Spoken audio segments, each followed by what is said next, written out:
கர்த்தருடைய செய்திக்கு ஆதாரமாய் வேதத்திலிருந்து ஒரு பகுதியை வாசிக்கலாம். நான் எப்பொழுது ஆலோசனை கூட்டத்தை குறித்து நான் பேசுவேன் என்பது எனக்கு தெரியவில்லை. ஆனால் இன்றும் இந்த சொப்பனத்தின் மூலமா எனக்கு கிடைத்த அந்த செய்தியை உங்களோடு கூட பேச நான் விரும்புகிறேன். 1 கொரிந்தியர் புத்தகம் 12வது அதிகாரம். 1 கொரிந்தியர் 12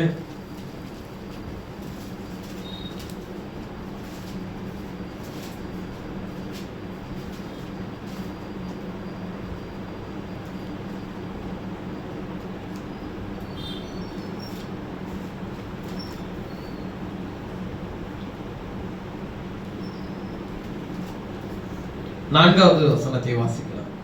வரங்களில் வித்தியாசங்கள் உண்டு, ஆவியானவர் ஒருவரே. ஊழியங்களிலேயும் வித்தியாசங்கள் உண்டு, கர்த்தர் ஒருவரே. கிரியைகளிலேயும் வித்தியாசங்கள் உண்டு, எல்லாருக்குள்ளும் எல்லாவற்றையும் நடப்பிக்கிற தேவன் ஒருவரே. ஆவியினுடைய அனுக்கிரகம் அவனவனுடைய பிரயோஜனத்துக்கு என்று அளிக்கப்பட்டிருக்கிறது. எப்படி எனில், ஒருவனுக்கு ஆவியினாலே ஞானத்தை போதிக்கும் வசனமும், வேறொருவனுக்கு அந்த ஆவியினாலே அறிவை உணர்த்தும் வசனமும், வேறொருவனுக்கு அந்த ஆவியினாலே விசுவாசமும், வேறொருவனுக்கு அந்த ஆவியினாலே குணமாக்கும் வரங்களும், வேறொருவனுக்கு அற்புதங்களை செய்யும் சக்தியும், வேறொருவனுக்கு தீர்க்க தரிசனம் உரைத்தலும், வேறொருவனுக்கு ஆவிகளை பகுத்தறிதலும், வேறொருவனுக்கு பற்பல பாஷைகளை பேசுதலும், வேறொருவனுக்கு பாஷைகளை வியாக்கியானம் பண்ணுதலும், அளிக்கப்படுகிறது. இவையெல்லாம் அந்த ஒரே ஆவியானவர் நடப்பிக்கிறார். இவைகளை எல்லாம் பைபிள்ல தெளிவா சொல்லி, இவைகளை எல்லாம் அந்த ஒரே ஆவியானவர் நடப்பித்து தமது சித்தத்தின்படி அவனுக்கு என்ன பண்றாருங்க, பகிர்ந்து கொடுக்கிறார். போதும். இந்த நல்ல அற்புதமான காலை நேரத்தில் நான் பேசும்படி எடுத்துக்கொண்ட என்னுடைய மையப்பொருள்,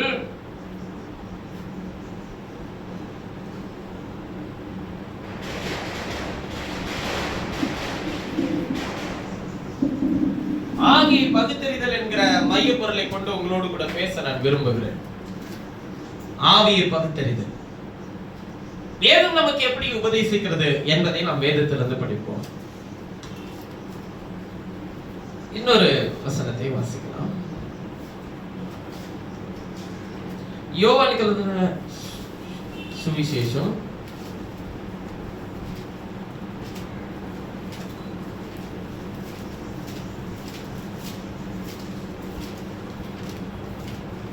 43வது வசனத்திலிருந்து 51வது வசனம் வரையில் வாசிக்கலாம். மறுநாளிலே இயேசு கலிலேயாவுக்கு போக மனதாயிருந்து பிலிப்புவை கண்டு, நீ எனக்கு பின் சென்று வா என்றார். பிலிப்பு என்பவன் அந்திரேயா பேதுரு என்பவர்களுடைய ஊராராகிய பெத்சாயிதா பட்டணத்தான். பிலிப்பு நாத்தான் வேலை கண்டு நியாயப்பிரமாணத்திலே மோசேயின் தீர்க்கதரிசிகளும் எழுதியிருக்கிறவரை கண்டோம். அவர் யோசேப்பின் குமாரனும் நாசரேத்தூரானும் ஆகிய இயேசுவே என்றான். அதற்கு நாத்தான்வேல், நாசரேத்திலிருந்து யாதொரு நன்மை உண்டாக கூடுமா என்றான். அதற்கு பிலிப்பு, வந்து பார் என்றான். இயேசு நாத்தான்வேலை தம்மிடத்தில் வர கண்டு அவனை குறித்து, இதோ கபடற்ற உத்தம இஸ்ரவேலன் என்றார். அதற்கு நாத்தான்வேல், நீ என்னை எப்படி அறிவீர் என்றான்.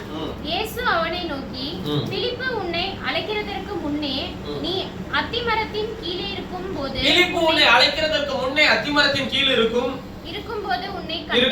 உன்னை கண்டேன் என்றார். அதற்கு நாத்தான்வேல், ரபி, நீ தேவனுடைய குமாரன், நீ இஸ்ரவேலின் ராஜா என்றார். இயேசு அவனுக்கு பிரதியுத்தரமாக, அத்திமரத்தின் கீழே உன்னை கண்டேன் என்றார். நான் உனக்கு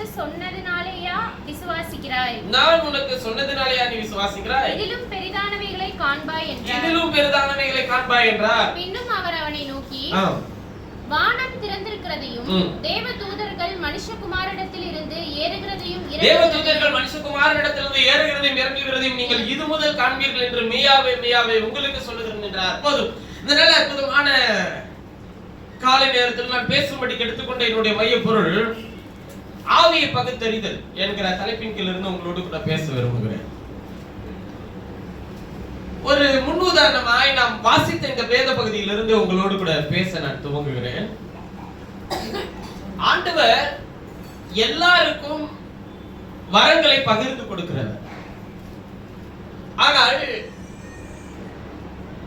எல்லாருக்குள்ளும் அந்த எல்லாருடைய வரங்களையும் கிரியை செய்ய வைக்கிறவர் ஒரே ஆவியானவர் தான். அவர் காலங்கள் தோறும் தம்முடைய ஜனங்களுக்கு தம்முடைய ஆவியின் வல்லமையினால் அவர் எல்லாவற்றையும் நிதானிக்கக்கூடிய திறனை தம்முடைய ஜனங்களுக்கு தந்திருக்கிறார். வேதத்தில் வாசிக்கும் போது சொல்லுகிறார், ஒரு இடத்தில் ஆவிக்குரியவன் சகலவற்றையும் நிதானித்து ஆராய்ந்திருக்கிறான் என்று சொல்லுகிறார். அவனையோ ஒருவனும் அறிந்திருக்க மாட்டான் என்று வேதம் சொல்லுகிறது. எப்படி இருக்கணும்னா நம்மளை எப்படி பைபிள் சொல்லி உன்னதமான இடத்துல வச்சிருக்குன்னு கேட்டீங்கன்னா, வாசிங்களை பார்க்கலாம். 1 கொரிந்தியர் 2 எழுதி இருக்குன்னு நினைக்கிறேன். 1 கொரிந்தியர் 2 14-15 வசனத்தை வாசிக்கலாம். ஜென்ம சுபாவமான மனுஷனோ தேவனுடைய ஆவிக்குரியவைகளை ஏற்றுக்கொள்ளார். பாருங்க, மாம்சீகமான மனுஷனோ தேவனுடைய ஆவிக்குரியதை என்ன பண்ண மாட்டானா, ஏற்றுக்கொள்ளார். அதாவது சபையில சொல்லும்போது கூட சொல்ற, நல்ல ஒரு ஆவிக்குரிய சபைக்கு போங்க. ஆவிக்குரிய சபைனா என்ன நினைச்சுக்கிறாங்க? ஆவிக்குரிய சபைனா என்னங்க? அங்கதான் இன்னும் பிரச்சனையே இருக்கு இன்ன வரையிலுமே. ஒரு கூட்டம் ஆவின்னு சொல்றது எதுன்னு கேட்டீங்கன்னா, அவருடைய பரிசுத்தாவினால் நிரப்பப்படுகிற ஒரு அனுபவம் வரும்போது ஒவ்வொருவருக்கும் ஒவ்வொரு அனுபவத்தை கத்த தருவார். எல்லாருக்கும் ஒரே மாதிரி தான் செய்யணும்னு அவசியம் கிடையாது அவருக்கு. உங்களுக்கு குறிமடி கொண்ட சொல்றானே, மேல் வீட்டறையில கூடியிருந்த பிளவுண்ட இருந்த 120 பேர் மேலே பிளவுண்ட நாவுகளை கொண்டு வந்து அக்கினி இறங்கினது. ஆனால் அப்போஸ்தலனாகிய பேதுரு கொர்நேலிய வீட்டுக்கு போகும்போது யார் மேலேயும் பிளவுண்ட நாவுகளை கொண்டு அக்கினி வந்து இறங்கல. நல்லா கவனிச்சுக்கணும். ஆனால் இவர்கள் பரிசுத்தாவினால் நிரப்பப்பட்ட பிறகுதான் ஞானஸ்நானம் பண்ணப்படுகிறார்கள். யாரு? கொர்நேலிய வீட்டார். இப்ப நல்லா விளங்கிக்கோங்க, எல்லாருக்கும் ஒரே விஷயத்தை செய்யணும்னு அவசியம் இல்ல.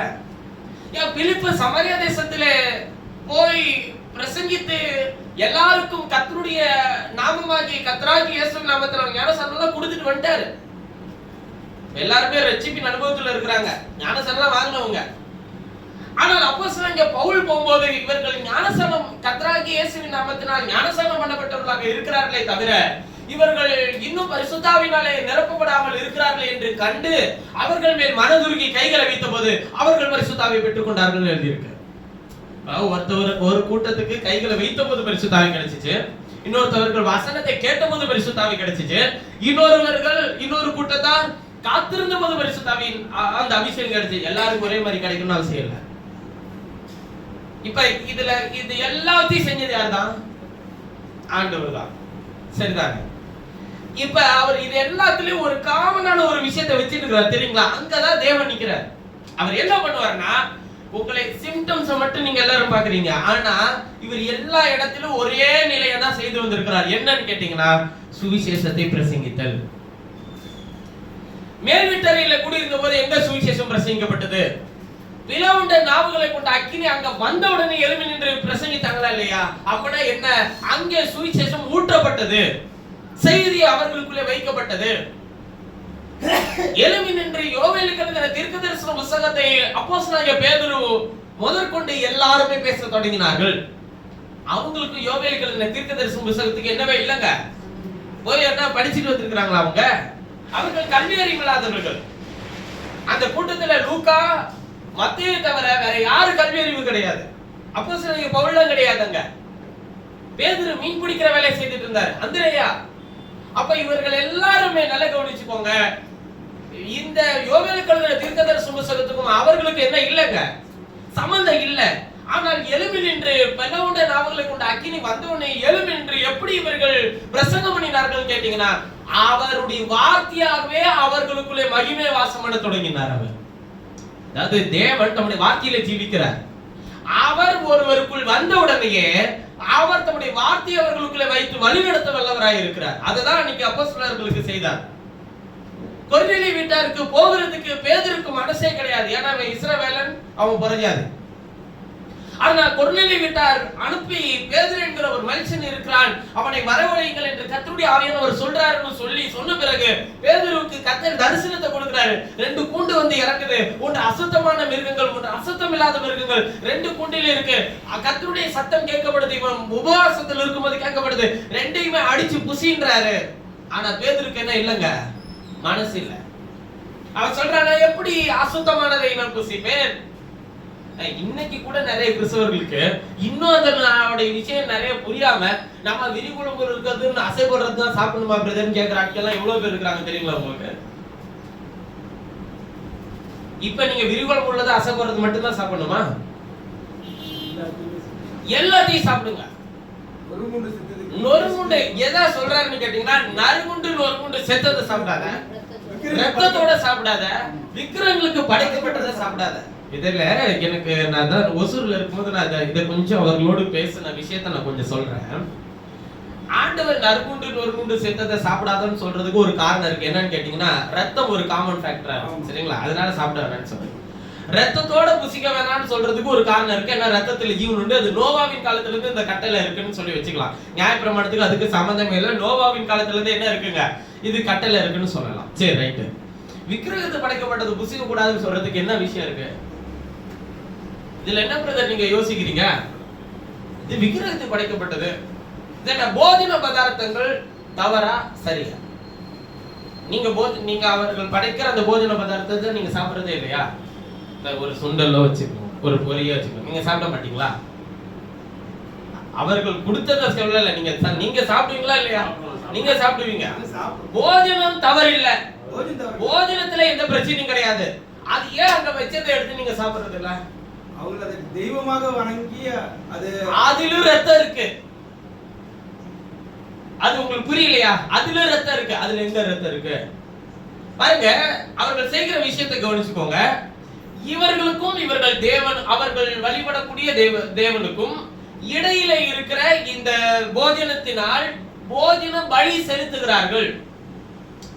நம்ம நியாயப்பிரமாண சட்டத்திலே கூட, புத்தகத்திலே கூட பாவ நிவாரண பலி, சமாதான பலி, சர்வாங்க தகன பலி, குற்ற நிவாரண பலி இப்படி எல்லாம் செலுத்தி இருந்தாலும் போஜன பலின்னு ஒண்ணு இருக்கு, அசைவாட்டும் பலின்னு ஒண்ணு இருக்கு. அப்ப போஜன பலியை தான் அவர்கள் இப்பொழுது செலுத்துகிறார்கள். பலின்னு வந்துருச்சுனாலே, மனுஷனுக்கும் ஒரு தேவனுக்கும் இடையில் ஒரு காரியம் வந்துருச்சுனாலே அதிலிருந்து பேசக்கூடிய ஒரு ரத்தம் இருக்கு என்ற அர்த்தம். விளங்குதுங்களா? இப்ப ஏன் அதை எடுத்துக்க, நீங்க பொரியே சாப்பிட வேணாம், நீங்க சுண்டலே சாப்பிட வேணாம், நீங்க இதெல்லாம் சாப்பிட வேணாம், ஸ்வீட்டே சாப்பிட வேணாம், அப்படி ஆண்டவர் சொல்லல.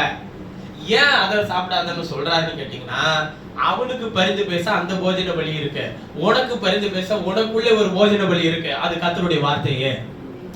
அதனாலதான் அதை எடுத்துக்க வேணாம்னு சொல்றாரு தவிர வாங்க வேணாம்னு சொல்லல.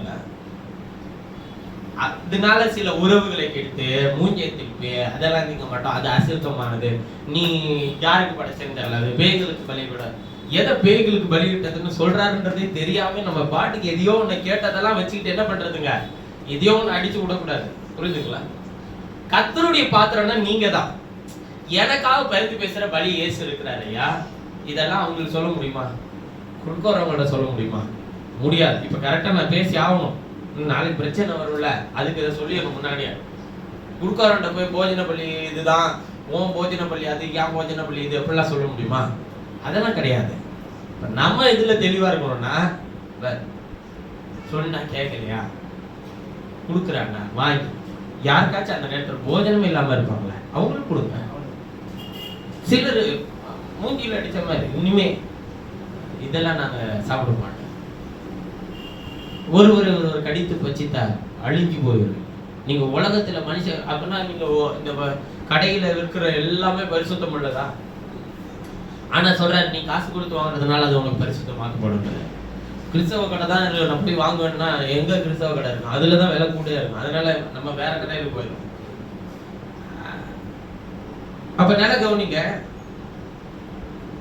இது என்னுடைய அனுபவத்துல சொல்றேன். அதுக்காக இப்படி விலை கூட விற்கிறாங்களான்றது எனக்கு தெரியாது. ஆனா நான் பார்த்தேன், நான் வாங்கினேன் நிறைய கடையில. ஒரு பிரஜாதி கூட ஒரு மனசாதி படி சேர்ப்பா போங்க அப்படின்றவா. ஆனா இது கரெக்டா இதுல இருக்கிற எம்ஆர்பியா வந்து கூட தான் சொல்லுவான், 5% கூட இருக்கும். ஆனா அதுலயும் என்ன பண்றாங்க நம்ம ஆளுங்க, ₹1 கூட்டி சேர்த்து தான் விற்பாங்க. அது என்ன கிறிஸ்தவர்கள் நமக்கு தெரியாது. அவங்க மொத்தம் கர்த்தருடைய கரத்திலே ஜீவித்துக் கொண்டிருக்கிறோம்னா 3 என்னதான் இருக்குங்க? ரத்தம் இருக்குன்னு சொல்ல வரேன். அதே போல நான் சொல்லுகிறேன், இதெல்லாம் ஒரு பெரிய விஷயம் இல்லை. தேவன் தம்முடைய வார்த்தையை கொண்டு நம்மளை போஷித்து காப்பாற்ற நினைத்தால் இந்த உலகத்தில் இருக்கிற எந்த விஷயமும் உன்னை சேதப்படுத்தாதபடி கர்த்தர் காக்க வல்லவராக இருக்கிறார். அது பார்க்க கொஞ்சம் நல்லா இருக்கு பிரதர், அதுவா இருக்கு பிரதர், உனக்கு வேணும்னா தயவுசெய்து நீ போய் வாங்கி சாப்பிடு, ஒன்றும் பிரச்சனை இல்லை. எல்லாம் செஞ்சு கூட என்ன பண்ண சாப்பிடு, தப்பு இல்லை. மாம்சத்துக்குரிய போஜனத்துக்கு ஆண்டவர் தடையே பண்ணல. குடிச்சா நீ எதனால என்ன பண்ண சாப்பிட்டு, விக்கிரகத்துக்கு படை சாரி இந்த அசுத்தமானது அசுத்தம் உள்ளது இப்பெல்லாம் எதுவுமே கிடையாது, எல்லாத்தையும் சாப்பிடு. அடுத்தவனுக்கு ஒண்ணு பிடிக்கலையா அவனை கட்டாயப்படுத்தாதன்றார். புசிக்கிறவனு கத்திருக்கின்ற புசிக்கிறான், புசியாது இருக்கிறவனு கத்திருக்கின்ற புசியாது இருக்கிறான்ற. அதனால அவனை விட்டுரு, அவனை கட்டாயப்படுத்தாத. அதனால அவனை புசிக்கிறவனை பார்த்து புசியாம இருக்கிறவன் கேவலமாவோ இல்ல புசிக்கிறவனை புசியாது இருக்கிறவன் புசிக்கிறவனை பார்த்து இதெல்லாம் என்ன சாப்பிடறன்னு சொல்லியோ சொல்லாத. அது அவனுக்கு போஜனத்துக்கு வயிறு என்ன பண்ணுது, ஏத்துக்குது. அப்ப வயிறு ஏத்துக்குது, உன் வயிற்றுல கொட்டல, ஒன்னும் பிரச்சனை இல்லை. அவன் வயிறு போஜனத்தை ஏத்துக்குது. அதையும் சொல்ற தேவையில்லாத விஷயங்களை அது சொல்ற உன் சரீரத்தை கெடுக்கக்கூடிய விஷயங்களை அது என்ன பண்ணாதன்றாருங்க. அது ரொம்ப பெரிய பாவங்க. அதாவது நான் சொல்ற விஷயம் நீங்க செய்யற நம்ம பெரிய வெளியில இருக்கிற இந்த எந்த பாவம் செய்ய மாட்டோம். ஆனா நம்ம செஞ்சிட்டு இருக்கிற விஷயத்துல அட்ரஸ் பண்ணக்கூடிய விஷயம் என்னன்னா, உன் சரீரத்தை கெடுக்கக்கூடிய எந்த விஷயத்தை கொண்டு வந்து நீ உள்ள வச்சுக்கிட்டாலும் சரி, அது போஜனமா இருக்கட்டும், அது எந்த போதை பொருளா இருக்கட்டும், எதை நீ கொண்டு வந்தாலும் சரி, அது தவறுதான். ரெண்டுமே ஈக்குவலா தான் ஆண்டவர் சொல்றார். ஒருவன் இந்த சரீரத்தை கெடுத்தால் தேவன் அவனை கெடுப்பார். சரீரத்தை நல்லா பராமரிச்சுக்கோங்க. பராமரினா பெயிண்ட் அடிக்க சொல்லல, பராமரிக்கிறது வேற, அழகுபடுத்திக்கிறது வேறு. அது ரெண்டுத்துக்கு வித்தியாசம் தெரியாது. சரீரத்தை நல்லா பராமரிச்சுக்கோங்க, நல்லா சாப்பிடுங்க, நல்ல நேரத்துக்கு தூங்குங்க, நல்ல ஆகாரங்களை எடுத்துக்கோங்க, தவறு இல்ல. வேதம் அதை சொல்லுது. அவருடைய வார்த்தைக்கு கீழ்ப்படிஞ்சுதான் அவங்க. இதுக்கு கூட நீங்க கீழ்ப்படிஞ்சுதான். இதெல்லாம் ஏன் விருப்பம் இல்லையா பிரதர்? எதுவுமே உங்களுடைய விருப்பம் கிடையாது.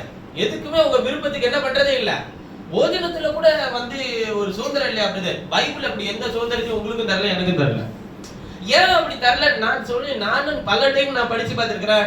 என்ன ஒரு உடைக்கு ஒரு தலைய சீவுறதுக்கு வெட்டுறதுக்கு உடை உடுத்திக்கிறதுக்கு எல்லாத்துக்கும் பைபிள் என்ன போட்டு வச்சிருக்குங்க, கட்டளை போட்டு வச்சிருக்கீங்க. ஒரு இடத்துல கூட ஒரு தனி மனித சுதந்திரம் ஒண்ணு பைபிள்ல ஏன் ஆண்டவரே நீ தர மாட்டேங்கிறன்னு கேட்டா, உனக்குன்னு சொந்தமானதுன்னு உன்னை சொல்லு, உனக்கு நான் சுதந்திரம் தரேன். உனக்குன்னு சொந்தமானது என்ன இருக்கு? உன் சரீரம் இருக்கா, உன் ஆவி இருக்கா, உன் ஆத்மா இருக்கா, எல்லாத்தையும் நான் மீட்டு வச்சிருக்கேன்ல, அப்புறம் எப்படி உனக்கு சுதந்திரம் தருவேன்? அப்படிதான் சுதந்திரமா தோட்டத்துல விட்டுதான் நீ என்ன பண்ணேன்னு எனக்கு தெரியும்ல. அதனால இங்க வேண்டாயா, உனக்கு சுதந்திரம் ஒரு நாள் வச்சிருக்கிற, அந்த சுதந்திர விதத்துல நீ நிற்கும் போது நான் உன்னோட கூட இருப்பேன். அதற்காக இது எல்லாத்தையும் விட்டு விடுன்ற. அதுதான் அப்போஸ்தலன் பவுல் சொல்றாரு, எல்லாவற்றையும் அனுபவிக்க எனக்கு என்ன உண்டு, அதிகாரம் உண்டு. ஆனா ஒண்ணுத்துக்கு நான் அடிமைப்பட, எல்லாவற்றையும் அனுபவிக்க எனக்கு அதிகாரம் உண்டு. ஆனா ஏது ஒன்றும் எனக்கு தகுதியா, எனக்கு எது தகுதியோ, எனக்கு எது வேதம் சொல்லி இருக்கிறதோ அதற்கு நான் முற்றிலும் ஒப்பு கொடுக்கிறேன். அது ஸ்திரீகளோ ஆண்களோ சரி, இரண்டுமே தகுதி உள்ள ஒரு காரியத்தை செய்ய வேண்டும். பாருங்க, ஆவி பகுத்தறிதல் எது போயிட்டு இருக்கு விஷயத்துக்கு பாருங்க. அப்போஸ்தலன் பேதுரு 2 கூடு இறங்குது. ஒன்று அசுத்தமுள்ள மிருகம், இன்னொன்று அசுத்தம் இல்லாத மிருகம். இதுக்கு என்ன அர்த்தம்ன்றது அப்போஸ்தலன் பேதுருக்கு புரியல. கொர்நேலியு வேற வீட்டுக்கு ஆள் அனுப்பி இருக்கிறான், பேதுரு மேல இருக்கிறார். கர்த்தர் 2 அடிச்சு புசின்றாரு. அவன் அசுத்தமான மிருகத்தை நான் புசிக்க மாட்டேன்னு சொல்லி சொல்றாரு. பேதுரு இல்லப்பா, 2யுமே அடிச்சு புசி.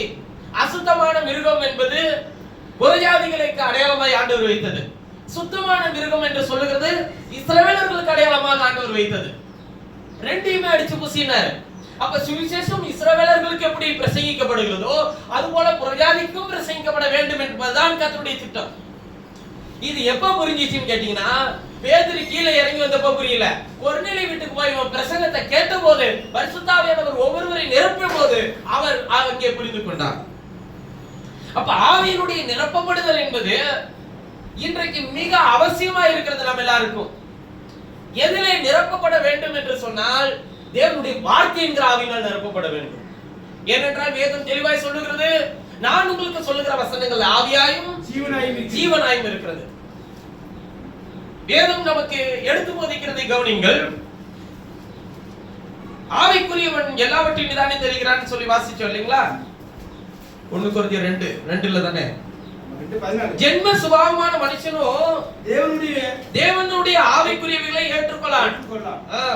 அவைகள் அவனுக்கு பைத்தியமாக தோன்றும். அவைகள் ஆவிக்கேற்ற பிரகாரமாய் ஆராய்ந்து நிதானிக்கப்படுகிறவைகளானதால் அவைகளை அறியவும் மாட்டான். அது என்னன்ற அறிவு அவனுக்கு வராது. 15வது வசனத்துல வாசிக்கும்போது சொல்றார், ஆவிக்குரியவன் எல்லாவற்றையும் ஆராய்ந்து நிதானிக்கிறான். ஆவிக்குரியவன் ஆனாலும் அவன் மற்ற ஒருவனாலும் ஆராய்ந்து நிதானிக்கப்படான். மற்ற ஒருத்தனால அவனை ஏன் இவன் இந்த இடத்துல பொறுமையா இருக்கிறான், ஏன் இவன் இந்த இடத்துல அமைதியா இருக்கிறான், ஏன் இவன் இந்த இடத்துல விட்டு கொடுக்குறான், ஏன் இவன் இந்த இடத்துல அன்பு செலுத்துறான் அப்படின்றத என்ன பண்ண முடியாதுங்க, அறிந்து கொள்ள முடியாது. ஆவிக்குரியவங்க எதை சொல்றாங்கன்னு கேட்டீங்கன்னா, இவங்க சார்ந்திருக்கிற சபை இவர்கள் இப்ப நம்மளே எடுத்துப்போமே, நாம் சார்ந்திருக்கிற சபை, நாம் சார்ந்திருக்கிற செய்தி, நாம் சார்ந்திருக்கிற சுவிசேஷம், உபதேசம், இதெல்லாம் சார்ந்திருந்தா நான் என்னன்னு சொல்லிக்கிறோங்க, ஆவிக்குரியவன் சொல்றோம். இல்ல நான் ஆவியினால் நிரப்பப்பட்டேன்னா ஆவிக்குரியவன் சொல்றோம். இல்ல நம்மிடத்துல இருந்து ஜெபம் பண்ணும்போது சில வரங்கள் வல்லமைகள் கிரியை செய்தா நம்ம என்னன்னு சொல்றோங்க, நாங்கள் ஆவிக்குரியவர்கள் சொல்லிக்கிறோம். இப்ப ஆவியை பகுத்தறிதல் என்று சொல்லும்போது அது ஒரு வரம் என்று நீங்கள் நினைக்கலாம் இல்லைங்களா? இது நிச்சயமா இது ஒரு வரம். ஆனால் வேதம் எப்படி போதிக்கிறது அப்படின்னு கேட்டீங்கன்னா, பாருங்க எப்படி ஆண்டவர் நமக்கு ஒரு எல்லாத்துக்கும் ஒரு மாதிரியை வைக்கிறார். யோவானுக்கு சுவிசேஷம் 1வது அதிகாரத்தை எடுத்துக்கோங்க. யோவான் 1வது அதிகாரம்.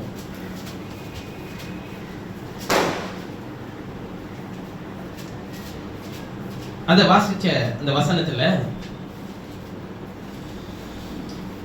43வது வசனத்துல இருந்து வாசிச்சோம், கேட்டிருப்பீங்க. மறுநாளிலே இயேசு கலிலேயாவுக்கு போக மனதாயிருந்து, யோவான் 1வது அதிகாரம் 43வது வசனம், போக மனதாயிருந்து பிலிப்புவை கண்டு நீ எனக்கு பின் சென்று வா என்றார்.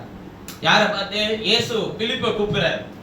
பிலிப் என்பவன் அந்திரேயா பேதுரு என்பவர்களுடைய ஊராராகிய பெத்சாயிதா பட்டணத்தை சேர்ந்தவர். பிலிப்பு நாத்தான்வேலை கண்டு நியாயப்பிரமாணத்திலே மோசேயும் தீர்க்கதரிசிகளும் எழுதியிருக்கிறவரை கண்டோம், அவர் யோசேப்பின் குமாரனும் நாசரேத் ஊரானுமாகிய இயேசுவே என்றார். அதற்கு நாத்தான்வேல், நாசரேத்திலிருந்து யாதொரு நன்மை உண்டாகக்கூடுமோ என்றான். அதற்கு பிலிப்பு வந்து பார் என்றான். இயேசு நாத்தான்வேலை தம்மிடத்தில் வர கண்டு அவனை குறித்து, இதோ கபடற்ற உத்தம இஸ்ரவேலனே என்றான். அதற்கு நாத்தான்வேல், நீர் என்னை எப்படி அறிவீர் என்றார். இயேசு அவனை நோக்கி, பிலிப்பு உன்னை அழைக்கிறதுக்கு முன்னே நீ அத்திமரத்தின் கீழ் இருக்கும்போது உன்னை கண்டேன் என்றார். அதாவது பிலிப்பு அழைக்கும் போது இல்ல, பிலிப்பு அழைக்கிறதுக்கு முன்னமே அத்திமரத்தின் கீழே நீ இருக்கும்போது நான் அவனை பார்த்துட்டேன்பா. அதற்கு நாத்தான்வேல், ரபி நீ தேவனுடைய குமாரன், நீ இஸ்ரவேலின் ராஜா என்றார். அதுக்கு இயேசு என்ன கேட்கிறாருன்னு பாருங்களேன். இது எப்படிப்பட்ட ஒரு அற்புதமான ஒரு விஷயம். இதுவரையிலும் வாசிச்ச அந்த 49 வரையிலும் வாசிச்ச விஷயத்தை மட்டும் எடுத்துக்கிட்டீங்கன்னா, இது எப்படிப்பட்ட ஒரு அற்புதமான விஷயம். அதாவது பிலிப்பு கர்த்தர் அழைக்கிறாரு, அவன் சபைக்கு வந்துட்டான்.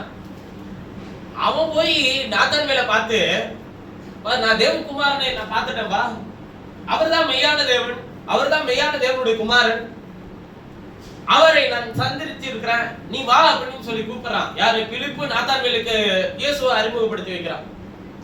சரி, நாத்தான்வேல் கேட்கிறான், நாசரேத்திலிருந்து யாதொரு நன்மை உண்டாக கூடுமான்னு கேட்கிறார் பிலிப்புட்ட. அந்த நாசரேத்திலிருந்து நன்மை உண்டாகுமான்றதெல்லாம் தெரியாத, அவன் நன்மை அவர் மட்டும்தான்யா, நீ வேணா வந்து பாருன்றான். இப்ப இந்த வார்த்தைக்கு கீழ்ப்படிஞ்சு பிலிப்புனுடைய வார்த்தைக்கு செவி கொடுத்து நாத்தான்வேல் இயேசுவின் இடத்துக்கு போறான். போகும்போது பாத்தீங்கன்னு வச்சுக்கோங்களேன், பிலிப்பு நாத்தான்வேல் தம்மிடத்தில் வருகிறதை இயேசு அறிந்து, இல்ல அவர் சொல்றாரு, கபடற்ற உத்தம இஸ்ரவேலனேன்றாரு. உடனே யாரும் மிரண்டு போயிடுறதுங்க. நாத்தான்வேல் சொல்றா. அதற்கு நாத்தான்வேல், நீ என்ன எப்படி அறிவு, என்னை பத்தி உனக்கு எப்படி தெரியும்? இயேசுவை நோக்கி, பிலிப்பு உன்னை அழைக்கிறதுக்கு முன்னே நீ அத்திமரத்தின் கீழ் இருக்கும்போது உன்னை கண்டேன் என்றார். நான் பார்த்தேன் என்றார். கேள்விப்பட்டேன்னு சொல்ல, நான் பார்த்தேன் பாவனையா. பிலிப்பு உன்னை அழைக்கிறதுக்கு முன்னாடியே பார்த்தேன், பார்த்ததுனாலதான் அவன் அழைச்சான், அவன் அழைச்சதுனாலதான் நீ வந்திருக்கிற. அவன் தான் என் கண் பார்க்கலன்னா எவன் உன்னை அழைக்க முடியாது, யாரு உன்னை அழைக்கலன்னா நீ என்னிடத்துல வந்திருக்க முடியாது. அப்ப இங்க வந்திருக்கிற நாம் எல்லாருமே உலக தோற்றத்துக்கு முன்னதாகவே நம்மேல் ஒரு கண் வைக்கப்பட்டிருந்தது. அவருடைய அந்த பார்வையின் மூலமாய் தான் தேவன் நம்மை இந்த உலகத்தில் அழைத்து இன்றைக்கு அவரிடத்தில் அவர் யார், அவர் எப்படிப்பட்டவர் என்பதை பார்க்கும்படிக்கு அவருடைய சமூகத்திற்குள் வந்திருக்கிறோம். அவர் எல்லாவற்றையும் ஆராய்ந்திருக்கிறார். அவர் உங்கள் ஒவ்வொருவரையும் ஆராய்ந்திருக்கிறார், ஆராய்ந்து அறிந்திருக்கிறார். அப்ப இதுவரையிலும் படிக்கும்போது நமக்கு எப்படி தோணுதுன்னா, எப்படிப்பட்ட தேவன் வரும்போதே கண்டுபிடிச்சாரியா, அவர் கபடத்தை நீ என்ன எப்படி அறிவீர்களா கேட்கிறாரு. அதுக்கு உடனே நாத்தான்வேல் சொல்றது கேளுங்க. 49 அதுக்கு நாத்தான்வேல், ரவி நீ தேவனுடைய குமாரன், இஸ்ரவேலின் ராஜா என்றான். அது அவ்வளவுதான், சரண்டர், உங்க வேலை முடிஞ்சு போச்சு. ஏசு என்ன பண்ணணும்? நான் உன்னை கண்டுபிடிச்சிட்டேன்ல, இப்ப அந்த பின்பற்றி வான்னு சொல்லணுமா இல்லையா? ஏசு எப்படி பண்றாரு பாருங்களேன். இயேசு அவனுக்கு பிரதியுத்தரமாக அத்திமரத்தின் கீழே உன்னை கண்டேன் என்று, அத்திமரத்தின் கீழே நான் உன்னை கண்டேன் என்று நான் சொன்னதினாலேயே நீ விசுவாசிக்கிறாய். இதிலும் பெரிதானவைகளை காண்பார். அதாவது இவர் எவ்வளவு வல்லமையான ஆவியை பகுத்தறிவு வரம் பெற்ற தேவன். எல்லா வல்ல இப்ப ஒண்ணும் இல்லைங்க, நான் உங்களுடைய விஷயங்களை சொல்ல வரனால இது தெரிஞ்சிருமா அது தெரிஞ்சிருமா அப்படின்ற மாதிரி யோசனை இருக்கு. இயேசு படிச்சுன்னு சொல்லிடுறாரு. இந்த இடத்துல மட்டும் இல்லைங்க, பல இடத்துல இயேசு அப்படி சொல்லி இருக்கிறாரு. இதுல ஒரு ரொம்ப ஹைலைட்டா இயேசு சொன்ன ஒரு விஷயம் என்னன்னா, பல இடத்துல ஒண்ணு எனக்கு ரொம்ப இருதயத்துல இருக்கிற, இது எப்படிப்பட்டவரோன்னு சொல்லி யோவான் 16வது அதிகாரத்துல ஒரு பெரிய கான்வர்சேஷன் போயிட்டு இருக்கோம் சீஷர்களுக்குள்ள. இயேசு அதை அறிந்து சொல்வாரு, இதையே உங்களால தாங்க முடியலையே, இன்னும் மகத்துவமானதெல்லாம் சொன்னா நீங்க தாங்கவே மாட்டீங்கன்னு சொல்லியிருப்பாரு. அப்பனா என்ன அர்த்தம்னா, இவங்க நினைக்கிறதையும் சொல்ல முடியல, வாயை திறந்தும் அவர்கிட்ட பேச முடியல, இவங்க என்னவும் பண்ண முடியல, நினைக்கவும் முடியல, எல்லாத்துக்கும் ஒரு பதில் சொல்கிறார். ஒரு அம்மா திடீர்னு ஒரு 2 பேரை தன் பிள்ளைங்களை கூட்டி வந்து, ஆண்டவரே நம்முடைய ராஜ்யத்தில் வலது பக்கத்தில் ஒருவனும் இடது பக்கத்தில் ஒருவனும் என் பிள்ளைகள் இருக்க வேண்டும்ன்றார். உடனே மற்றவர்கள் எல்லாரும், இவர்கள் மாத்திரம் தான், அப்ப நமக்கு எங்க ராஜ்யத்தை எப்பொழுது தருவார்? இயேசு அதை அறிந்து இந்த அம்மாவுக்கு பதில் சொல்லல, இந்த அம்மாவுக்கு ஒரு பதில் கொடுக்கிறார். என்ன பதில்னா, இங்கே ஒருவன் எவன் சிறியவன் என்று எண்ணப்படுகிறான் அவனே அங்க பெரியவனா இருப்பான். ஒருவன் அங்கே பெரியவனா இருக்க விரும்பினால் அவன் எனக்கு ஊழியம் செய்ய கடவன்றார். அந்த அம்மா கேட்டதுக்கு ஒரு சொன்னதுக்கு சம்பந்தம் இல்லாத மாதிரி தெரியும், ஆனா எல்லாமே, அதாவது இவங்களுக்கு பதில் இல்ல. அந்த பதில் இந்த அம்மா கேட்டது என்ன, இந்த ராஜ்யத்தில் என் பிள்ளை வலது பக்கத்துல இடது பக்கத்துல இருக்கணும்னு. இவங்களுக்கு இந்த பதில் கிடையாது, இவரு சொன்ன பதில் அங்க நினைச்சவங்களுக்கு. இந்த 2 பேரும் வந்துட்டானா, மீதி இருக்கிற 10 பேர் நாங்களே எங்க உட்காருவோம்? இங்கிட்டாரு அங்கிட்டாராச்சு பிரிச்சு விட்டா பரவாயில்ல, நம்ம வலது பக்கத்துல பையன் இடது பக்கத்துல இன்னொரு பையன் சொல்லுது. அப்ப எங்க நிலைமையில என்ன சொல்லி கேக்குது அவங்க. அந்த 10 பேரை சொல்றாரு, இங்க வலது பக்கத்துல ஒருத்தவனு வேணாம், இடது பக்கத்துல ஒருத்தவனு வேணாயா, இங்க எவன்லாம் அங்க பெரியவனா இருக்குன்னு நினைக்கிறேன், இங்க எனக்கு ஊழியம் செய். அதனாலதான் சொல்றாரு, இந்த சிறியர்கள் சொல்றது சின்ன பிள்ளைங்கள இல்ல, அவருடைய வேலைக்காரங்கள, சீஷர்கள, எதை செய்றீங்களோ அது எனக்கே செய்றீங்கப்பா. அப்ப கர்த்தர் தம்முடைய, இது ஊழியக்காரர்களுக்கு ஒரு பெரிய அட்வான்டேஜ் இல்லையா? எதை செய்தாலும் ஊழியக்காரர்களுக்கு செய்யறது, கர்த்தருக்கே செய்யறது. அவன் கர்த்தருக்கென்று கர்த்தருடைய வார்த்தைக்கென்று ஆத்துமாவை போஷிக்கிறவனா இருக்கிறானான்றது பார்க்கணும், ரொம்ப அவசியம். ஏன்னா இன்னைக்கு எந்த கட்டுப்பாடும் இல்லாம, எந்த விஷயங்களும் இல்லாம போயிட்டே இருக்கிற சூழலில் கர்த்தருடைய வேலையை செய்யறதுன்றது ரொம்ப கடினமான சூழலா இருக்கு. இதுல இயேசு சொல்றதுதான் ஒரு மாதிரியான ஒரு விஷயம். அவர் சொல்றாரு, நீ இஸ்ரவேலின் ராஜாலாம் என்னை சொல்றிய, எது நிமித்தம் என்னை அப்படி சொல்ற? நான் அத்திமரத்தின் கீழே உன்னை பார்த்தேன்னு சொன்னதுனால என்னை விசுவாசிக்கிறியான்னு கேட்கிறாரு. இன்னும் பெரிதானதை நீ பாப்பப்பா. இப்ப நமக்கு ஆவியை பகுத்தறிவு கூட வர இருக்குன்னு வச்சுக்கோங்க. ஒருவர் உங்கள் வீட்டுக்கு வருகிறார், என்ன எண்ணங்களோடு வருகிறார், என்ன நோக்கங்களோடு உங்கள் இடத்தில் பகிர்ந்து கொள்ள, இந்த வரம் ரொம்ப டேஞ்சருங்க, பெரிய தலைவலி பிடிச்ச ஒரு விஷயம் அது. அதுவும் எனக்கு ஆரம்ப புதுசுல எனக்கு இது கிடைச்ச, எனக்கு ஆண்டவர் அந்த விஷயங்களை கொடுக்கும் போது என்னால அதை கையாளவே முடியல. குறிப்பா யார் மேலாம் கை வச்சு ஜோம் பண்றோமோ அவங்களுடைய எல்லா விஷயங்களையும் சொல்றது. அது மாதிரிலாம் இருக்கும்போது என்னுடைய நிலையை அறியாமல் சில நேரத்தில், அதாவது என்னுடைய ஸ்தானத்தையே, அதாவது நான் இருக்கிறேன்னா, நான் கால் ஊனி நிக்கிறேனான்றதே தெரியாத அளவுக்கு இருக்கும். உங்களுக்குள்ள இருந்து நான் பேசுகிறது போல ஒரு சத்தம் தான் கேட்கும், அவ்வளவுதான். இங்க நான் உயிரோட இருக்கிறேனா இல்லையான்றதெல்லாம் தெரியாது, அங்க உங்களுக்குள்ள இருக்கிறது போல இருக்கும். இந்த வரம் ஆரம்ப நிலையில இருக்கும்போது எனக்கு ரொம்ப கடினமா இருந்துச்சு. அது போக போக கர்த்தரிடத்துல இருந்து நான் ஜெபம் பண்ணி கேட்ட ஒரே ஒரு விஷயம், ஆண்டவரே இதை கையாளக்கூடிய இருதயத்தை எனக்கு தார, ஆண்டவரே எல்லாவற்றையும் ஏற்றுக்கொள்ளக்கூடிய இருதயத்தை எனக்கு தார. அதாவது உங்களை குற்றப்படுத்த அந்த வரம் கிரியை செய்யாது, ஆனா தவறான கரங்களில் இந்த வரம் போய் மாட்டுச்சுன்னு வச்சுக்கோங்க, அவ்வளவுதான் சொல்லி முடிஞ்சு. முன்னாடி நிக்கிறவன் எல்லாரையும் போட்டு தள்ளிடுவோம். முதல்ல ஒருத்தவனுக்கு அதுதான் சொல்றாரு, எல்லாருக்குள்ளும் எல்லாத்தையும் கிரியை செய்விக்கிறது இல்லைன்றார். அவனுடைய பிரயோஜனத்துக்கு தகுந்த பாரு நான் வரங்களை பகிர்ந்து கொடுப்பேன். எனக்கு வேணும் நீங்க விருப்பப்பட்டாலும் உங்களை பத்தி எல்லாமே அடுத்து நீங்க எப்படி யோசிப்பீங்க அப்படின்றது எல்லாமே அவருக்கு என்ன பண்ணுங்க தெரியும். அதனால அவர் யாருக்கு எதை ஆனா எல்லாருக்குள்ளும் எல்லா வரமும் இருக்கு. எனக்கு அது இல்ல பிரதர் அப்படி சொல்லாதீங்க. எல்லாருக்குள்ளும் இருக்கும். உங்களுக்கு தேவைன்னா அதை செய்வார். நீங்க இப்ப இன்னொருவரை குறித்து தெரிஞ்சுக்கிட்டா என்ன பண்ணுவீங்க? இல்ல அது தெரிஞ்சுக்கிறதுனால என்ன பண்ண முடியும்?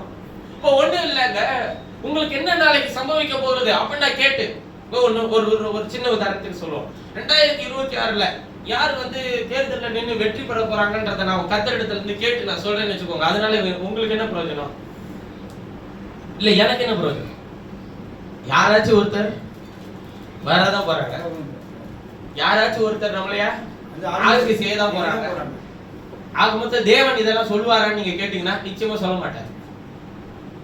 என்ன பிரதர் இப்படி சொல்றீங்க? முதலமைச்சர் சொல்ல மாட்டாரா பிரதர்?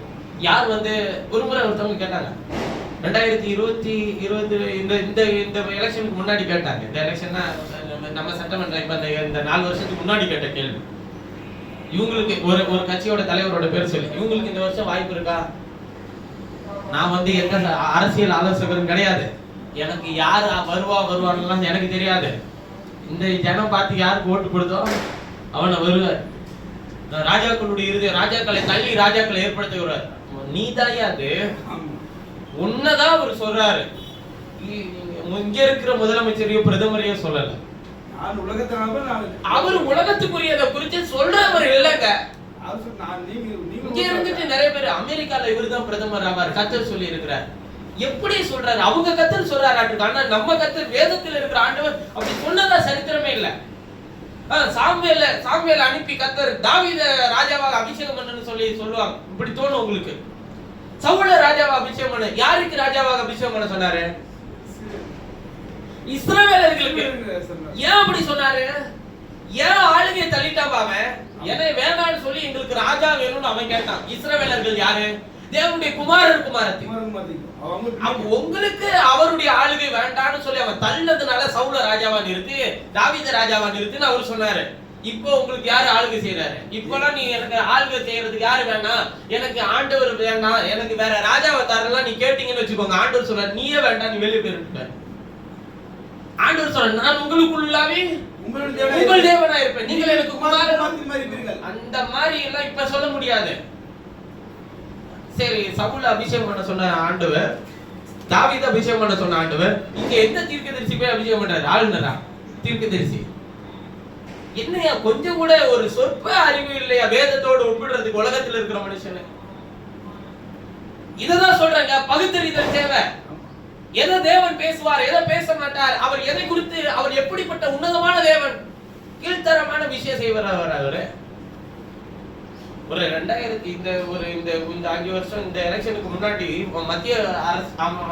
மத்திய அரசாங்கத்தினுடைய முழு எதிர்ப்பு இருந்ததுனால இங்க தமிழ்நாட்டுல இருந்தாலும் போய் அங்க டெல்லியில இருக்கிற அந்த நாடாளுமன்ற பேரவைக்கு முன்னாடி இருக்கிற ஒரு இடத்துல முட்டி போட்டு கத்தாவே இந்த அரசாங்கத்தை கவிழ்த்து வேறொரு அரசாங்கத்தை எங்களை ஆளுகை செய்ய நல்ல இளம் தலைவர்களை ஏற்படுத்தணும்னா சொல்லி ஜோமன் நாட்கள்லாம் உண்டு.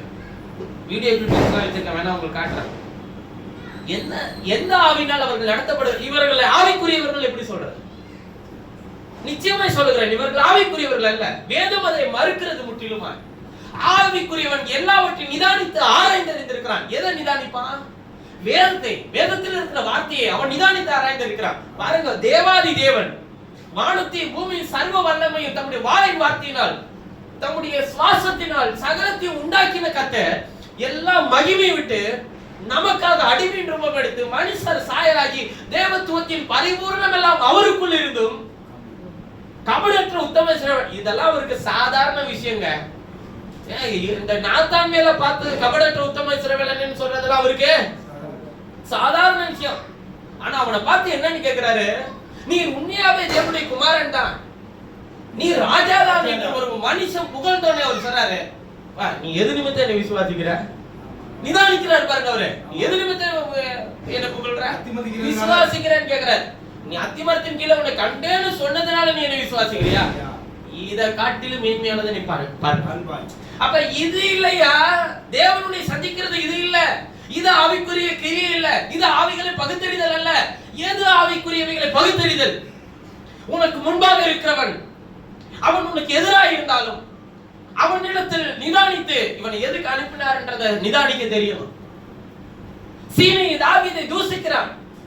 பக்கத்தில் இருக்கிறவர்கள் சொல்றாங்க, ராஜாவே ஆண்டவரே ஒரே ஒரு வார்த்தை சொல்லும், இந்த மனுஷனை நான் உருவ குத்தி போடுகிறேன், அவனை பாதாளத்தில் அவனை இறங்க வைக்கிறேன் அப்படின்னு சொல்லி சொன்னான். தாவீது அதை நிதானித்தறிந்தான்.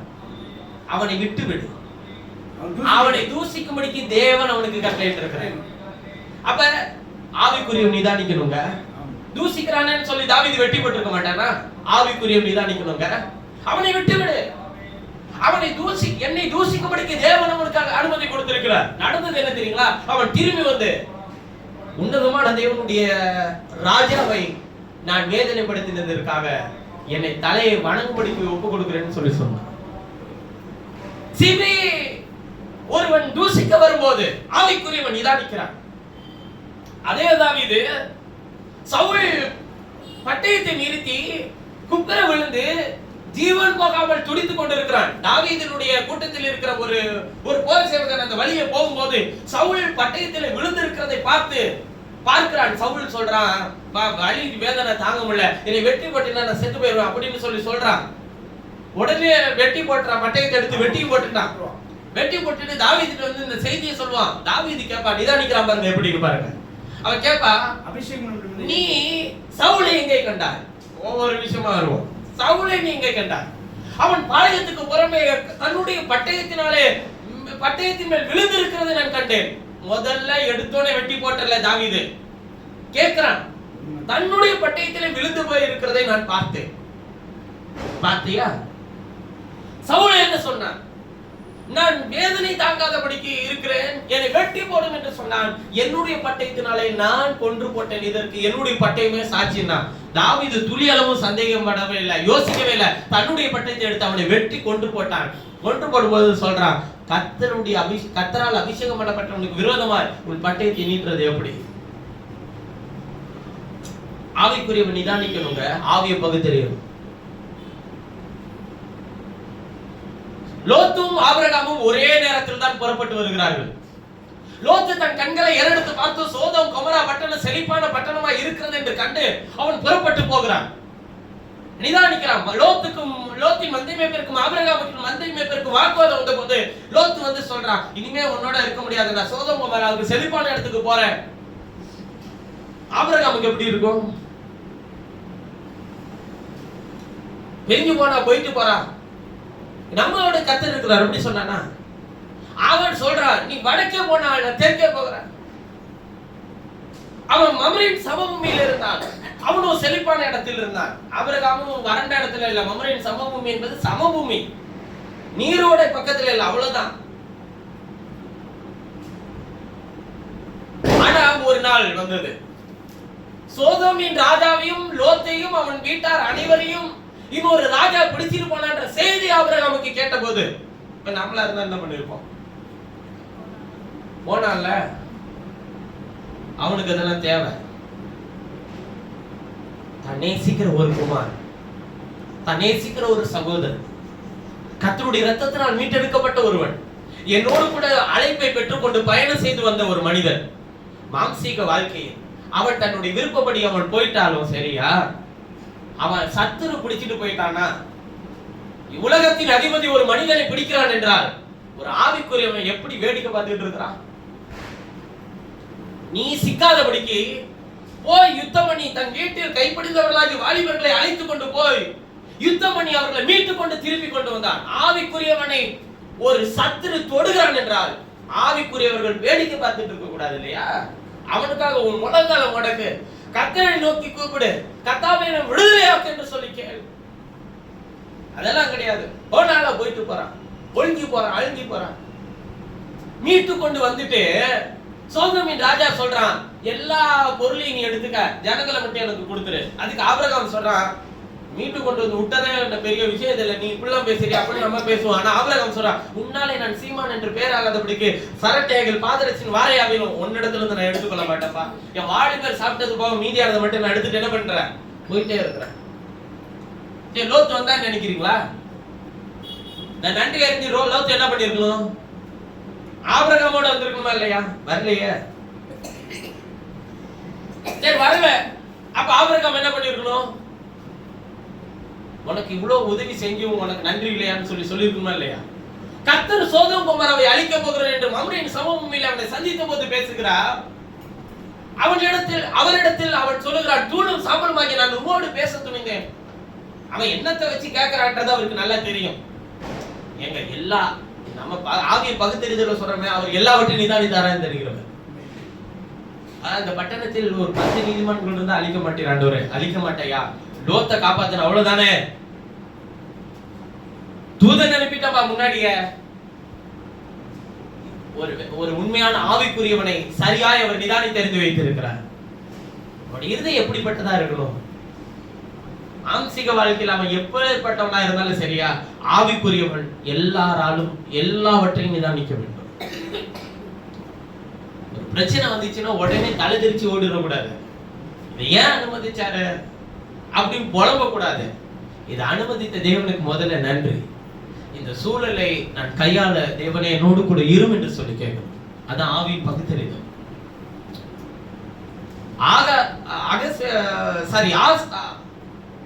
ஆகாப் ராஜா யுத்தத்துக்கு போக புறப்பட்டார். யாரோடன்னு கேட்டீங்கன்னா, இந்த ஒரு வசனத்தை ஆகாப் தான் அது.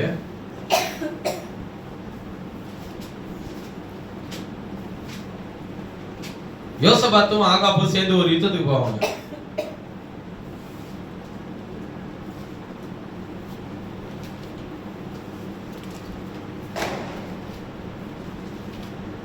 ஒன்று ராஜாக்கள் புத்தகம் 22வது அதிகாரம்.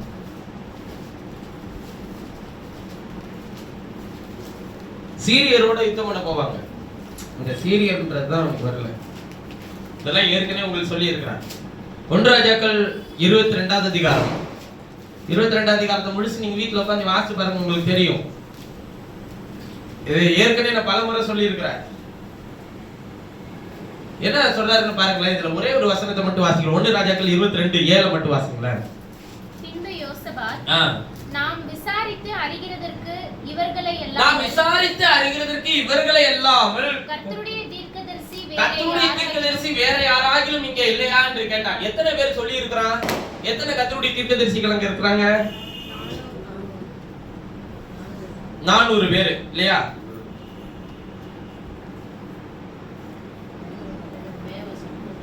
அதுக்கு மேல உள்ள வசனத்தை வாசி.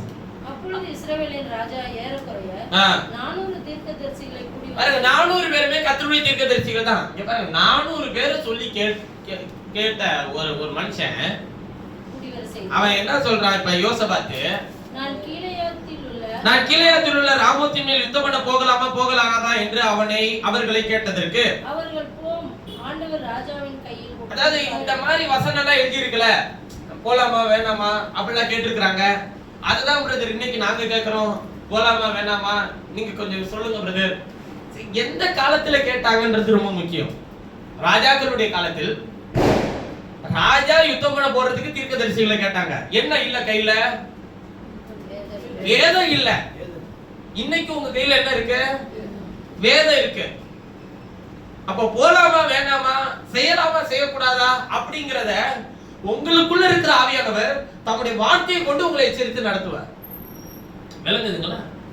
ஏன்டா வந்தாலும் நான் இந்த வசனத்தை தான் எடுத்து சொல்லுவேன்.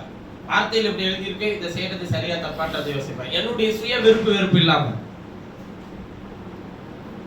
அப்ப நல்ல நீங்க யோசபாத்து சொல்றாரு, 400 பேர் சொன்னதும் கேட்டுவிட்டு வேற யாருமே இல்லையா கர்த்தருடைய தீர்க்கதரிசின்னு கேக்குறாரு. அதுக்கு சொல்றான், ஒருத்தவன் இருக்கிறான், அவன் என்னை குறிச்சு ஒரு நாள் என்ன பண்ண மாட்டான், நன்மையானதெல்லாம் பேச மாட்டான். அவன் எப்போதும் என்னை குறிச்சு தீமையானதான் சொல்லுவான். ஆவிக்குரியவன் எப்படி நிதானிக்கிறான்றத பாருங்க. மிகாயாவை கூட்டிட்டு வரும்போதே சொல்லிதான் கூட்டு அனுப்புறாங்க. அந்த 400 பேர்ல 2 பேர் அனுப்பி விடுறாங்க, ஊழியக்காரங்க போறாங்க. மிகாயை கூப்பிட்டு வரும்போது, இங்க பாரியா, எல்லாரும் போன்னு சொல்லிட்டாரு கர்த்தருடைய ஆவியானவர், அதனால எல்லாருமே போன்னு சொல்லிட்டா, நீ வந்து அதை மட்டும் என்ன பண்ணா போதும், சொன்னா போதும். அதுக்கு பாருங்க, மிகாயா வந்தோடனே அவர் சொல்லல, வந்தோடனே அவர் சொல்றாரு, போ கர்த்தர் உன்னோட இருக்கிறான்னு சொல்லிடுவார். அதுக்கு யோசபாத்து பக்கத்துல வந்து கேட்பான், கர்த்தர் என்ன சொன்னாரோ அதை மட்டும் சொல்லு. அதாவது வாய முடிங்களானா அவன் போய் கேட்க மாட்டேறாங்க. ஆவிக்குரியவன் நிதானிக்கிறான்.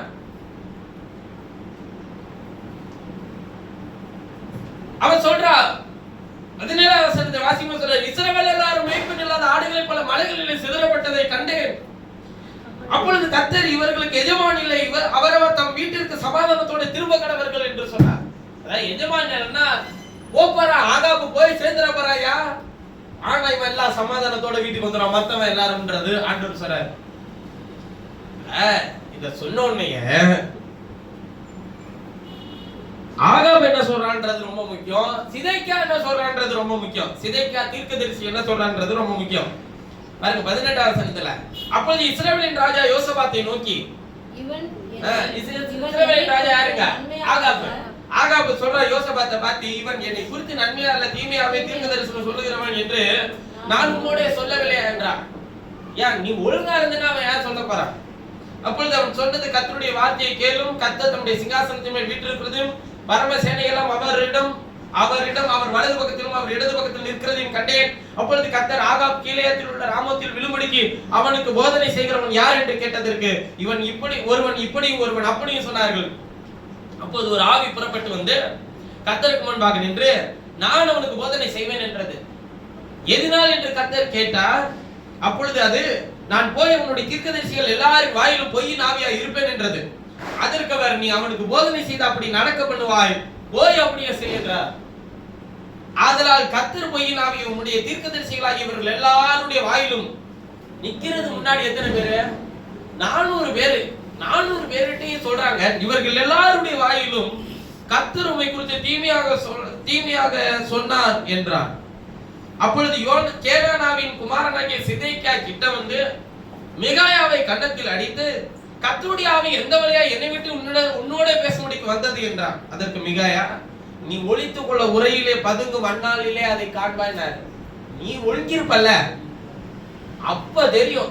ஏன்னா இவர் எங்க சேஃப்டியா போறாருன்னு நினைக்கிறீங்க? மிகாயா இவனுக்கு இடுக்கத்தின் அப்பத்தையும் இடுக்கத்தின் தண்ணீரையும் கொடுன்னு சொல்லி சிறைச்சாலை சில நேரத்தில் சிறைச்சாலை கூட நம்ம பாதுகாப்புக்கு தான் கர்த்தர் அனுப்புறாரு. அதுக்காக கொண்டு போட்டுட்டு நீ போக கூடாது. அநியாயமா ஒரு பையன் எங்கேயாச்சும் வைக்கிறானா, அது கூட உனக்கு என்ன தாங்க? நான் இடுக்கத்தின் அப்பத்தையும் இடுக்கத்தின் தண்ணீரையும் குடிக்கிறதுக்காக நான் கஷ்டப்பட்டு எல்லாம் போலையா, நான் பாதுகாப்பா இருக்க போறேன். நீ யுத்தம் முடிஞ்சு திரும்பி வரும்போது ஆகாப் இருக்க மாட்டான். இதெல்லாம் யாருக்காக இப்ப சொல்றாரு? இந்த 400 பேரும் சொன்னான், ஆகாப்பும் சொன்னான். அவனோட இருந்த யூதாவின் ராஜா யாருன்னு நான் யோசபாத்தேன். பேசாம யுத்தத்துக்கு போயிருந்தா இவ்வளவு பெரிய பிரச்சனையே இல்லை. ஆனா அவனுக்குள்ள இருக்கிற ஆவி அவனோட என்ன பண்ணிட்டே இருக்குங்க, போராடுது. சரியில்லைங்க, ஏதோ பிரச்சனை இருக்க. 400 பேர் எப்படி ஒன்னாப்ல சொல்றான், 400 பேர் எப்படி இவருதான் வருவாருன்னு சொல்றான், ஒன்னும் புரியல. வேற யாராச்சும் இருக்கிறாங்களா? வேற யாரும் இல்ல. ஆனா ஒருத்தர் இருக்கிறான், மிகாயா. அவன் என்ன குறிச்சு ஒரு நாள் நன்மையானதை சொல்ல மாட்டான், தீமையானதா சொல்லுவான். நன்மையானதை சொன்னது நடந்துச்சா, தீமையானது சொன்னது நடந்துச்சா? அப்படின்னா தீமையானது சொன்னதுதான் நடக்குமா பிரதர்? இது மிகாயா சொல்லல, ஏற்கனவே எலியா சொல்லிட்டு போனது. இது யேசபேலுடைய மாம்சத்தை நாய்கள் தின்னும் என்றும் ஆகாபினுடைய ரத்தத்தை நாய்கள் நக்கும் என்றும் எலியா தீர்க்கதரிசி சொல்லிட்டு போயிருக்கிறார். எலியாவுக்கு அப்புறம் எலிசா, அவங்க காலம் முடிஞ்சு போச்சு. அதுக்கப்புறமேட்டு வந்ததுதான் இந்த மிகாயா தீர்க்கதரிசியினுடைய காலம். இப்ப எலியா சொன்னது எலியாவின் நாட்கள் நடக்கல, எலிசாவின் நாட்கள் நடக்கல, மிகாயா தீர்க்கதரிசியின் காலத்துல நடக்குது. நடக்கும்போது எப்படி மாத்தி சொல்றது? ஆனா மிகாயா சொன்னதை முழு இதயத்தோட நம்புனது யார் தெரியுங்களா? முழு இதயத்தோட நம்புனது யாருங்க? இவன் சொன்னதாங்க நடக்கும் நம்புனது யார் தெரியுங்களா? ஆகாபு தான். இவ்வளவு தூரம் ஆவிக்குரியதெல்லாம் நிதானிச்சு கேட்டு வேற யாரும் இல்லையான்னு கேட்ட யோசபாத்து மிகாயா சொன்னபடி நடந்தானா நடக்கலையா? நடந்தானா நடக்கலைங்களா? நடக்கல. 400 பேர் சொன்னதெல்லாம் மனசுல ஏத்துக்க மாட்டேங்குது. இன்னொருத்தவன் இருக்கிறான்னு சொன்ன இந்த யோசபாத்து தான் ஆகாப் மாதிரி வேஷம் மாறி போனான். என்னை குறித்து நன்மையானதல்ல தீமையானதை பேசுறவன் இவன் தான் சொன்ன ஆகாப் சேஃப்டி ஆகுறதுக்கு அந்த யுத்த களத்துல கூட நின்னா, ரதத்துல ராஜாவாக போவே இல்லை. ஏன்னா இவன் சொன்னது நடக்கும்னு அவனுக்கு தெரியும். அதாவது நல்ல ஒரு விஷயத்த விளங்கிக்கோங்க.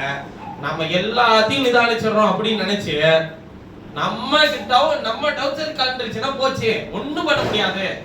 எல்லாம் எனக்கு தெரியும். ஒன்ன பத்தி நல்லா நிதானிச்சுக்க. ஒரு விஷயத்தை நீ அவனை விடுதலை ஆக்கும் போது ஒன்னதுல சிக்க வச்சிடாதபடிக்கு நீ கவனமா இருக்கணும்.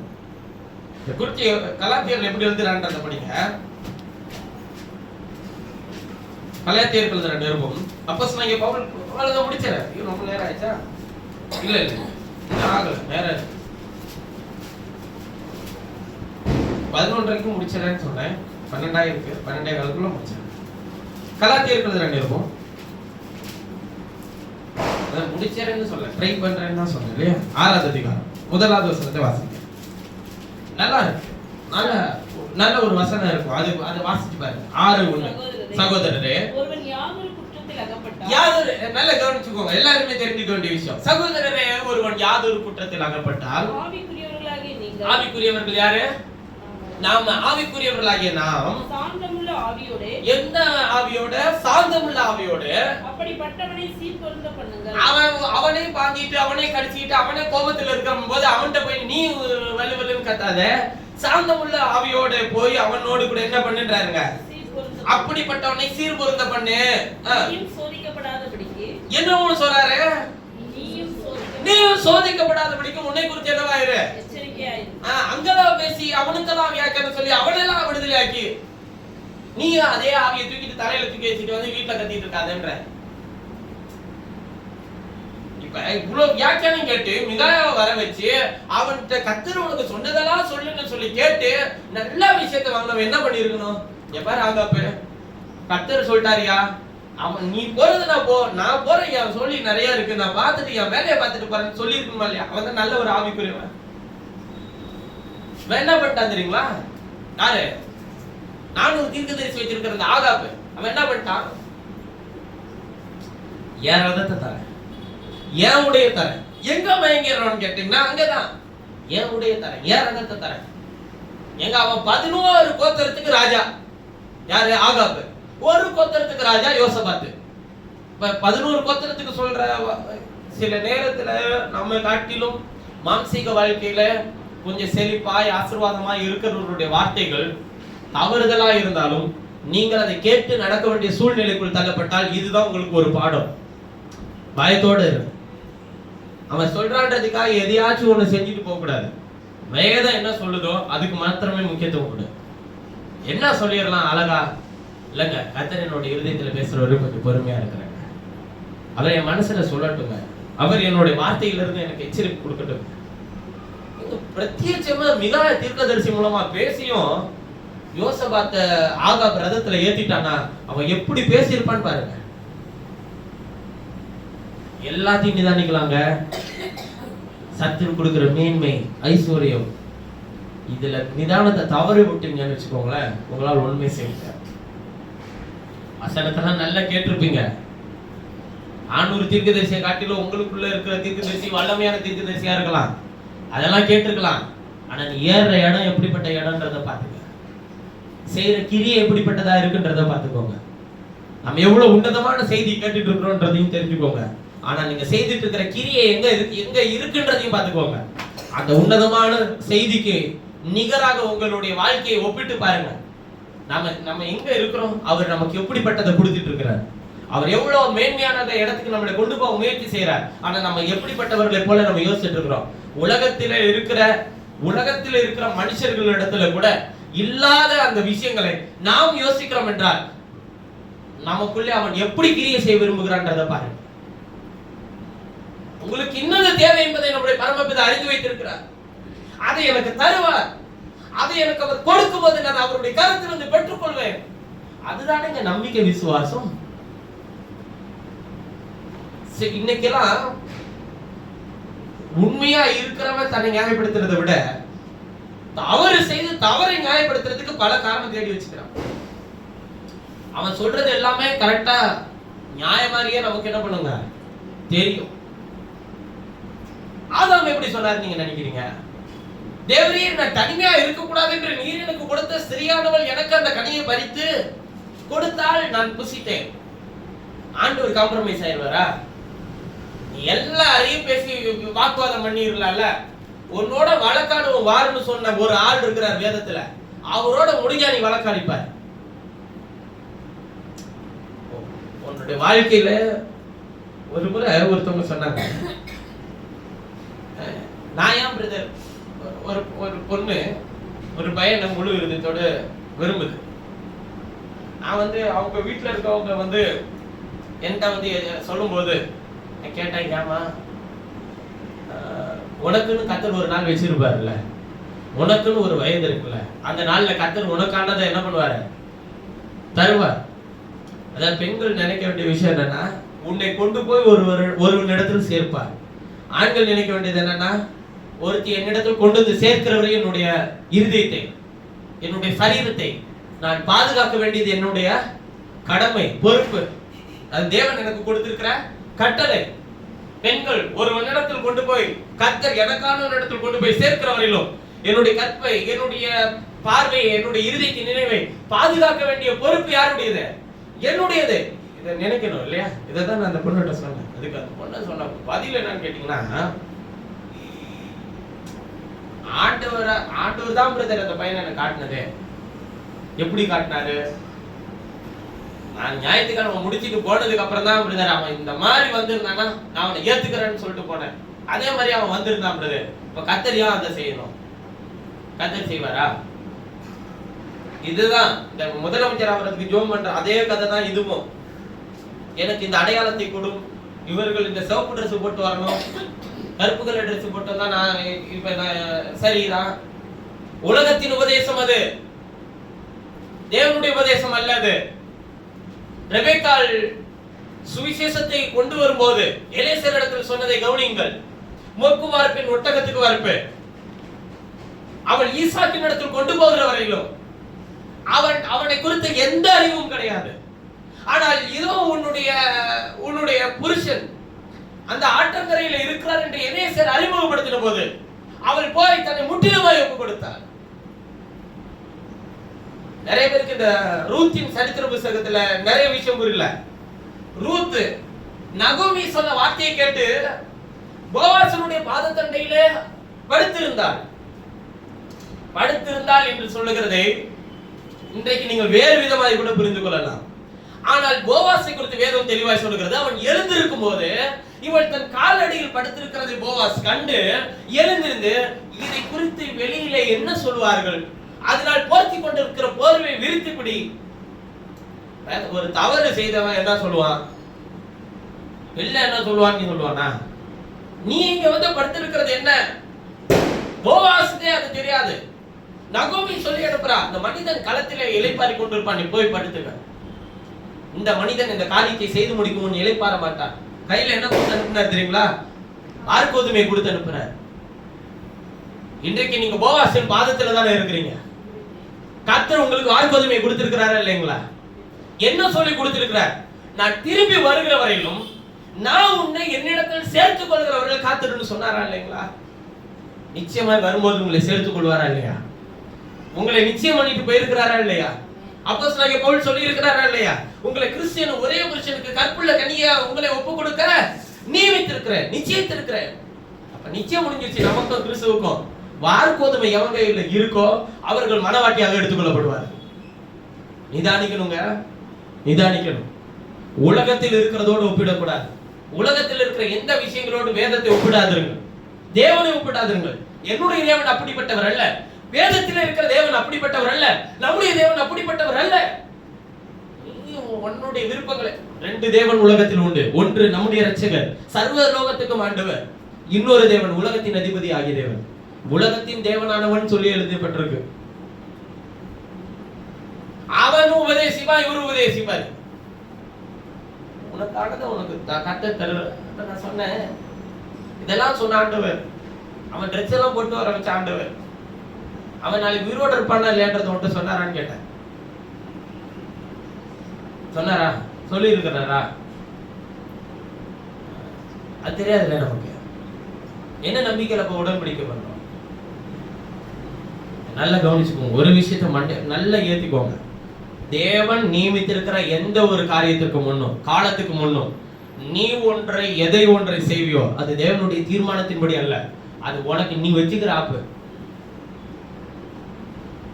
அப்ப கர்த்தருடைய வேலைக்காரன் நான் சொல்லுகிறேன், ஆவியை நிதானி தெரியணும். அவன் எதுக்காக உன் இடத்துல வரான், என்ன நோக்கத்தை அறிஞ்சிட்டு வரான், அவன் என்ன தேவை உன் இடத்துல இருக்கு வரான். பிசாசுக்கு ஒரு தேவை இருந்துச்சு தெரியுங்களா? என்ன தேவை? ஏதேனிலே ஏவாளை சந்திக்கும் போது அவனுக்கு ஒரு தேவை இருந்துச்சு. என்ன தேவை தெரியுங்களா? அவர்களை தேவ மகிமை அற்றவர்கள் ஆக்கணும். அதான் அவனுடைய தேவை. ஏன்னா இவன் மகிமை எல்லாத்தையும் விட்டு கீழே குதிச்சு கீழே எல்லாத்தையும் விட்டு கத்துறவன் என்ன பண்ணாருங்க? தள்ளிட்டாரு. அவருடைய சாயலா சிருஷ்டிக்கப்பட்ட அந்த மனுஷனை மகிமை இழந்துட்டானா இவனை என்ன பண்ண போறாருன்றத பாக்குறதுக்கு தான் அவன் அந்த வேலையை செய்தது, உபதேசித்தது. அப்ப உங்களிடத்தில் வருகிறவர்கள் ரெண்டு விதமாய் உபதேசிப்பார்கள். ஒன்று, கர்த்தருடைய வார்த்தையின்படி நட என்று உபதேசிப்பார்கள். அது நிறைய பேருக்கு பிடிக்காது.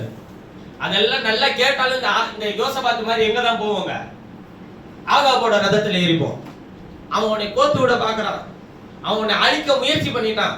அதுக்காக உனக்கு ரதத்தை கொடுப்பான், அவனுக்கு வஸ்திரத்தை கொடுப்பான், உனக்கு எல்லாத்தையும் போட்டு விடுவான், உன்னை அழகு பார்ப்பான். ஆனா கர்த்தர் மாத்திரம் உனக்கு அனுசரணையா இல்லைன்னு வச்சுக்க, யோசபாத்து செத்து போயிருப்பாங்க. கர்த்தர் யோசபாத்துக்கு அனுசரணையா இருந்தான்.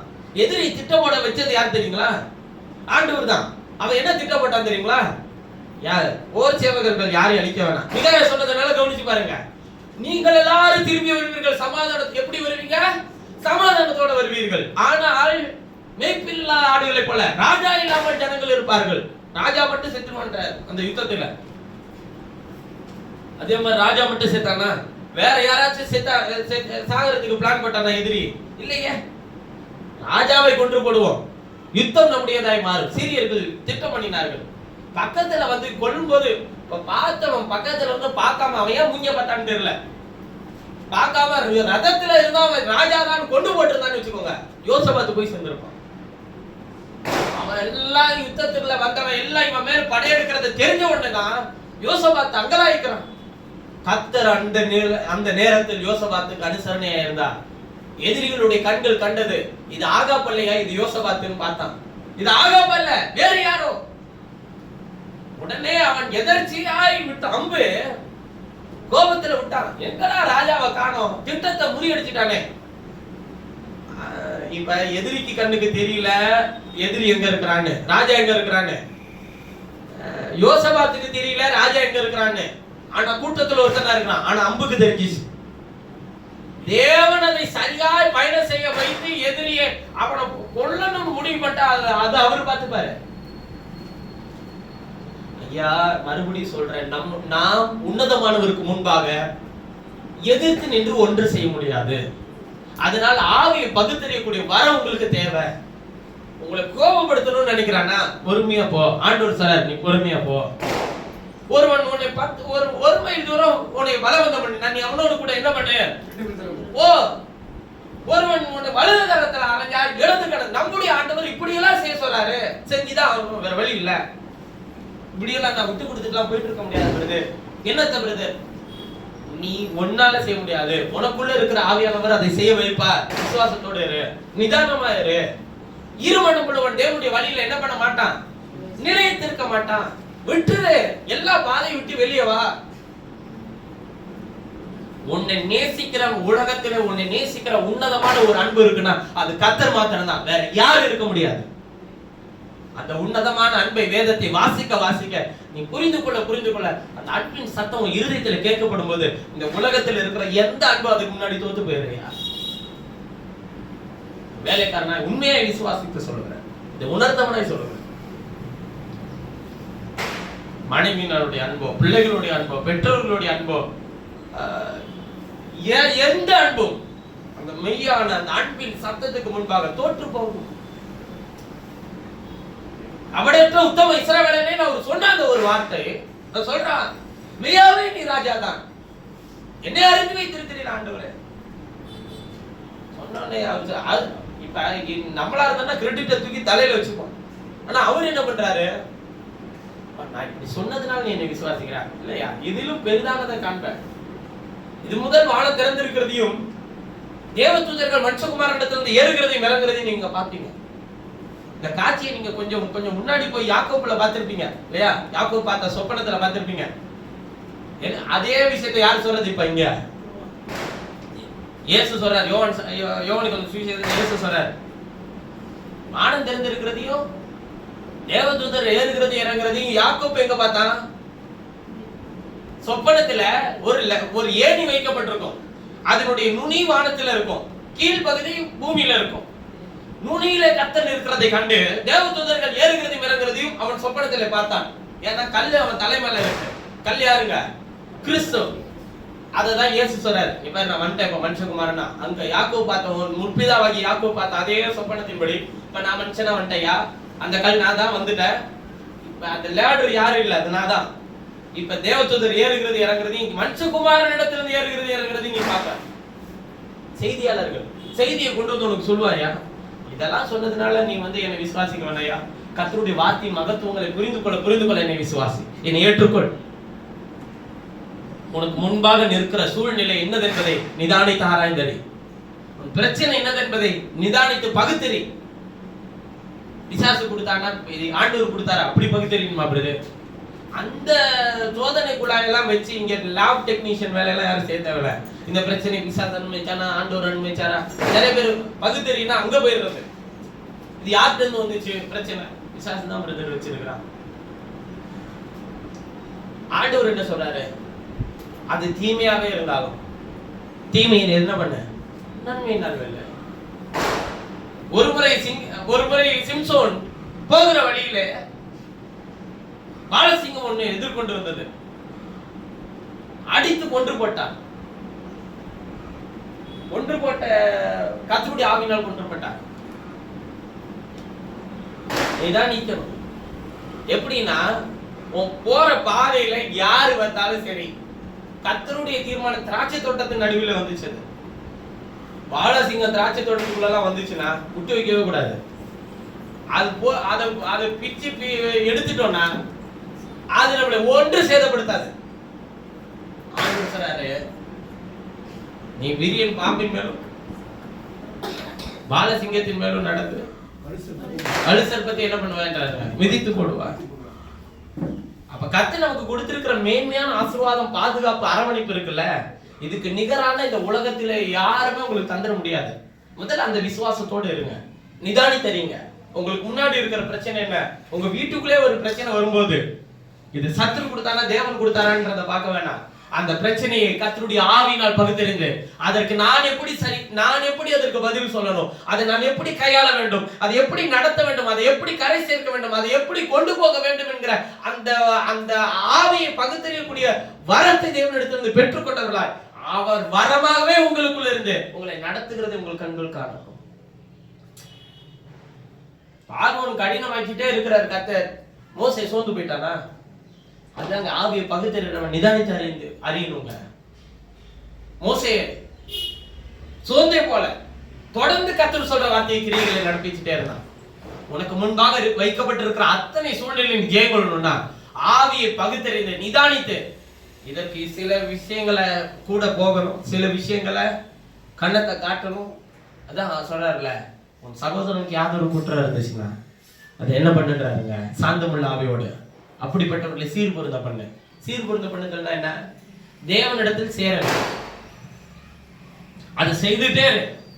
ஆனா நீயும் சிக்காதபடிக்கு என்னவாரு, எச்சரிக்கை, கவனமா. யூதால ஒரு வசனம் இருக்கு, அதை மட்டும் வாசி முடிச்சிடலாம். யூதால ஒரே ஒரு வசனம் மட்டும் இருக்கு, இது மட்டும் இருக்கு.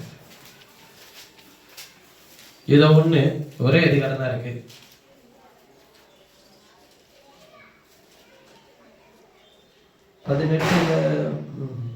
இல்ல 20 வாசிங்க. நீங்களோ இல்ல 18ல இருந்து வாசிங்க. 18ல இருந்து வாசிங்க. யூதா 1:18. கடைசி காலத்திலே தங்கள் துன்மார்க்கமான இச்சைகளின்படி நடக்கிற தங்களுடைய துன்மார்க்கமான இச்சைகளின்படி நடக்கிற பரியாசக்காரர் தோன்றுவார்கள் என்று உங்களுக்கு சொன்னார்களே, இவர்கள் பிரிந்து போகிறவர்களும் என்ன சுபாவத்தாரும் மானசீக சுபாவத்தாரும் ஆவியில்லாதவர்களும் ஆமே. ஆவி இல்லன்னா என்ன செத்து போனவன் அவன்? தேவாவி இல்லாதவன், ஆவி இல்லாதவர்களுமாமே.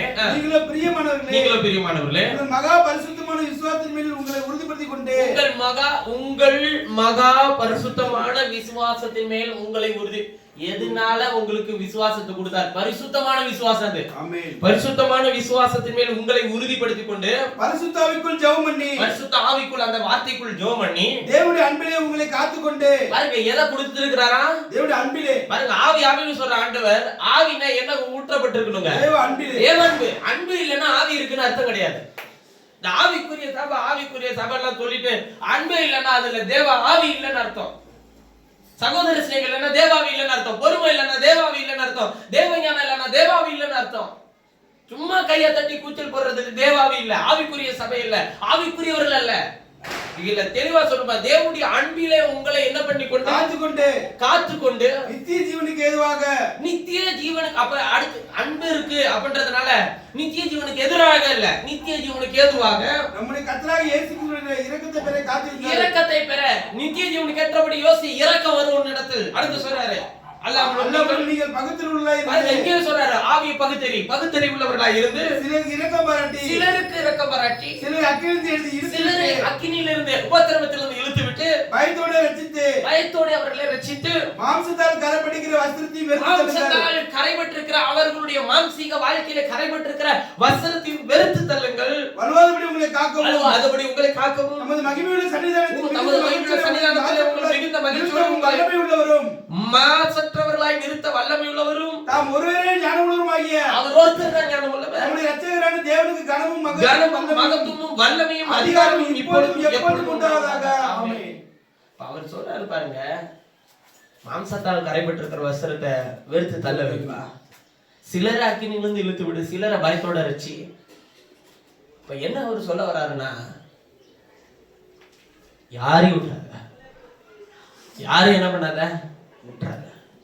முடிஞ்ச அதான் ஒரு வேலைக்காரனுடைய வேலை என்னன்னு சொல்றாருன்னா, ஆண்டவரே நீ வருகிற வரையில நான் என்ன பண்ணுவேன், இதற்கு கொஞ்சம் நான் மறுபடியும் ஒரு முறை பராமரிச்சு பாக்குறேன்.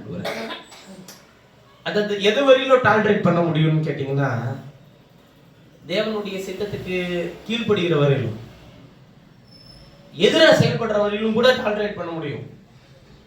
ஆனா முற்றிலுமா விரோதமா யோசித்து தன்னுடைய கிரியைகளுக்கு கொஞ்சம் கூட மனசாபப்படல. காயினுக்கு என்ன செய்தார் ஆண்டவர்? ஆண்டவர் ஒரு அடையாளத்தை போட்டு போக வச்சுட்டார். ஆண்டவர் அவனோடு கூட எவ்வளவு தூரம் டாலரேட் பண்ணார் தெரியுங்களா? நீ நன்மை செய்தால் மேன்மை இல்லையான்னு சொன்னார். ஏன் முகநாடி வேறுபட்டு இருக்குன்னாரு, ஏன் எரிச்சலா இருக்கிறேன்னு கேட்டார், எல்லாத்தையும் கேட்டார். சகோதரன் யாவேல கொண்டு போட்டதாக கூட கேட்கிறாரு, சகோதரன் யாவே அங்க கூட அவர் சீர்பொருந்துவான்றத பார்க்கிறாருங்க. அவரு எங்கே ஒருத்தர் செத்து போயிட்டான், அதுல என்னங்க சீர்பொருந்தது? சீர்பொருந்த பண்ணாரா இல்லைங்களா? பேதுருவை சீர்பொருந்த பண்ணாருங்க ஆண்டவரு. பாவியான மனுஷன் நின்று விட்டு போயிரு ஆண்டவரே. நீங்க யூதாஸ் காரியத்தை பெரிய பாவம் செஞ்சாலும் பேதுரு செய்தானா நீங்க யோசிங்களா பார்க்கலாம். யூதாஸ் காரியத்தை யாருக்கு தெரியாம போய் 30 வெள்ளிக்காசு வாங்கிட்டு வந்துட்டாங்க. அவன் வந்து காட்டு கொடுக்கும்போது இவனை தான் பிடித்து போ அப்படி சொல்லலாம். அவன் என்ன சொல்றான்? புத்தத்தினால காட்டி கொடுக்குறான். அவர் சொல்றாரு, அதையும் அவர் அறிஞ்சு சொல்றாரு, சிநேகிதனே, அவன சகோதரன், சிநேகிதனே, நண்பனே, புத்தத்தினால என்னை காட்டி கொடுக்குற. அந்த அன்புலயே அவன் உடஞ்சு போயிருப்பாங்க. அவன் அதான் நிதானிக்கணும். அவன் காட்டி கொடுக்க வந்திருந்தாலும் அவனை என்ன செய்யணும்னு அவர் சொல்றாருன்னா, நீ நேசி, நீ அன்பு செலுத்து. அவன் எனக்கு அன்பே செலுத்தல பிரதர், நான் என்ன பண்றது? ஆண்டவர் சொல்றாரு, நீ அன்பு செலுத்துயா, ஆவியை பெற்றதானே, நீ என்ன பண்ண? அன்பு செலுத்து. வீட்டுக்கு வரேன்னு சொல்றாங்க, தாராளமா வா. சத்துருவா இருந்தாலும் வா, உட்காரு, தண்ணீர் கொடுக்கிறேன். அது அவன் தலையில எரிகிற தழலை குவிக்கிறதா இருக்குமா? இதெல்லாம் எதுவுமே செய்யலன்னா நீங்க ஆவிக்குரியவர்கள் எப்படி சொல்றது? மேலும் நாம் பெற்றிருக்கிற பரிசுத்த ஆவியினாலே தேவ அன்பு நம்முடைய இருதயத்தில் ஊற்றப்பட்டு இருக்கிறபடினால, அன்பு இருதயத்தில் ஊற்றப்படலன்னா, தேவ அன்பு நம்ம நடத்தலன்னா, தேவ அன்பு நம்மளை நடத்தும். சத்தியத்துல சந்தோஷப்படும், அநியாயத்துல சந்தோஷப்படும். தேவான்பினா சத்திய நித்திய ஜீவனுக்கு ஏதுவாதான் விசுவாசிக்கும், நடத்தும், அதை குறித்த காரியங்களை குறித்து எச்சரிக்கும். நித்திய ஜீவனுக்கு எதிராக இருக்கிற விஷயங்கள்ல எச்சரிக்காது. பாருங்க, இன்றைக்கு நான் சொல்லுகிறேன், உங்களை நான் நேசிக்கவில்லை, உங்களுக்குள் இருக்கிற ஆத்மாவை நேசிக்கிறேன். ஏனென்றால் உங்களை காட்டிலும் வெளியேற பெற்றது உங்கள் ஆத்மாவே. நீங்கள் எல்லாரும் சாவுக்கு ஏதுவான சரீரத்தை பெற்றிருக்கிறவர்கள். ஆனால் உங்களுக்குள் நான் செய்கிற ஊழியம் சாவில்லாத உங்கள் ஆத்மாவை உயிர்ப்பித்து கர்த்தரிடத்தில் கொண்டு போய் சேர்க்கிறதுக்கு என்று ஊழியம் செய்கிறேன். அதனால நீங்க மாம்சீகமா வெறுக்கிறது, மூஞ்ச காட்டுறது, சொல்றது உங்களுக்கு எரிச்சலா இருக்கலாம், இல்ல வந்து பிடிக்காம இருக்கலாம், இல்ல என்ன திட்டுறாரு, என்ன பண்றாரு, இது எப்படி அவருக்கு தெரியும், யார் சொல்லியிருப்பா, இந்த மாதிரி இந்த சிபிஐ என்கொயரி எல்லாம் வச்சு நீங்க என்னன்னாலும் பேசிக்கோங்க, பண்ணிக்கோங்க, எனக்கு அதை பத்தி எல்லாம் ஒரு கவலையும் கிடையாது. நான் செய்யற ஊழியம் உங்களுடைய ஆத்மாவுக்கு. அதை நித்திய ஜீவனுக்கு கொண்டு போக திருப்பி நீ துப்பிட்டு வந்து நீ முன்னாடி நின்னாலும் நான் சந்தோஷமா உங்களை ஏற்றுக்கொள்ள நான் காத்திருப்பேன். காரணம் என்னுடைய வேலை அதுதான். மறுபடியும் கர்த்தர் இடத்துல நான் வரேன் பிரதர்னு சொல்லும் போது அதை தடுத்து நிறுத்த எனக்கு என்ன இல்லைங்க, எனக்கு ஒரு ரைட்ஸ் இல்லை. நீங்க எந்த சூழ்நிலையிலும் கர்த்தரை விட்டு பின்வாங்கிறதுக்கு ஏற்ற ஒரு சூழல் உனக்கு நீ அமைச்சிக்கவே கூடாது. சூழல் பிரதர்னு சொல்லக்கூடாது. சூழல்லாம் வந்து ஒரு காரணமே கிடையாது. அப்படின்னா பேதுருக்கு என்ன சூழல்? பேதுரு சொல்றா, இவனும் அவனோடு இருந்தவன் தானே, நாங்க இருந்தவங்க சொல்றாங்க, இவன் ஏன் அங்க போகணும், போலன்னா பேசாம யாரும் சொல்லியிருக்க மாட்டாங்களா? அதுக்கு அவன் சொன்னா, இவர் யாரோ, இவர் எப்படிப்பட்டவர் எனக்கு தெரியாது என்று அவரை தூசிக்கவும் மறுதலிக்கவும் தொடங்கினார். இயேசு 3வது முறை சேவல் கொண்டு திரும்பி பேதுருவை பாக்குறாரு. அவங்க கூட்டத்துல அவனை பார்த்துட்டா இருப்பாருங்க. அவரு திரும்பி பாக்குறாரு. பார்த்தோடனே அவன் வெட்கமாறி போயிட்டாங்க. அவன் வாழ்விலும் தாழ்விலும் பின்பற்ற வேண்டும் அப்படி சொல்றவனை மட்டும் நம்பாதீங்க. உமக்கு நேரிடக்கூடாது, உமக்கு சம்பவிக்க கூடாது. யாராலையும் அதை தடுத்து நிறுத்த முடியாது. நம்ம எல்லாருமே மனுஷங்க ஐயா. முதல்ல அந்த ஞானத்துக்கு வாங்க. தண்ணிக்குள்ள போயிட்டு வந்ததுனால நான் சொல்றேன், மனுஷங்க ஐயா. நம்ம யாரையும் காப்பாற்ற முடியாது ஐயா. தேவனுடைய வல்லமையான கரம் மாத்திரம் இல்லை என்றால் எந்த இயற்கைக்கு அப்பாற்பட்ட சூழலையும் உங்களால் ஜெயம் பண்ண முடியாது ஐயா. கொஞ்சம் நம்ம சொல்லுவோம், ஒரு விபத்து ஆயிடுச்சுன்னா கொஞ்சம் இப்படி போயிருக்கலாம், கொஞ்சம் அப்படி பண்ணிருக்கலாமே. அந்த கொஞ்சம் அப்படி பண்ண அவனுக்கு அந்த நேரத்துல யோசனை தான் அவன் தான் தப்பிச்சிருப்பானே. இந்த காயமாயி இன்னைக்கு நீ பழம் கொண்டு வந்து அவனை பார்த்திருப்பியா? போனா அவனை விசாரிச்சு, சரியா பரவாயில்ல, இவ்வளவு தூரமாச்சு கர்த்தர் நம்மளை மீட்டு கொண்டு வந்து கர்த்தர் ரட்சித்து இருக்கிறாரு காப்பா, அப்படி சொல்ல மாட்டான். கொஞ்சம் ரொம்ப நீ கொஞ்சம் கவனமா தான் போயிருக்க. அவன் தான் கவனம் இல்லாம தான் போய் தான் விழுந்துட்டு வந்து மாறிட்டு வந்து நிக்கிறாள்ல.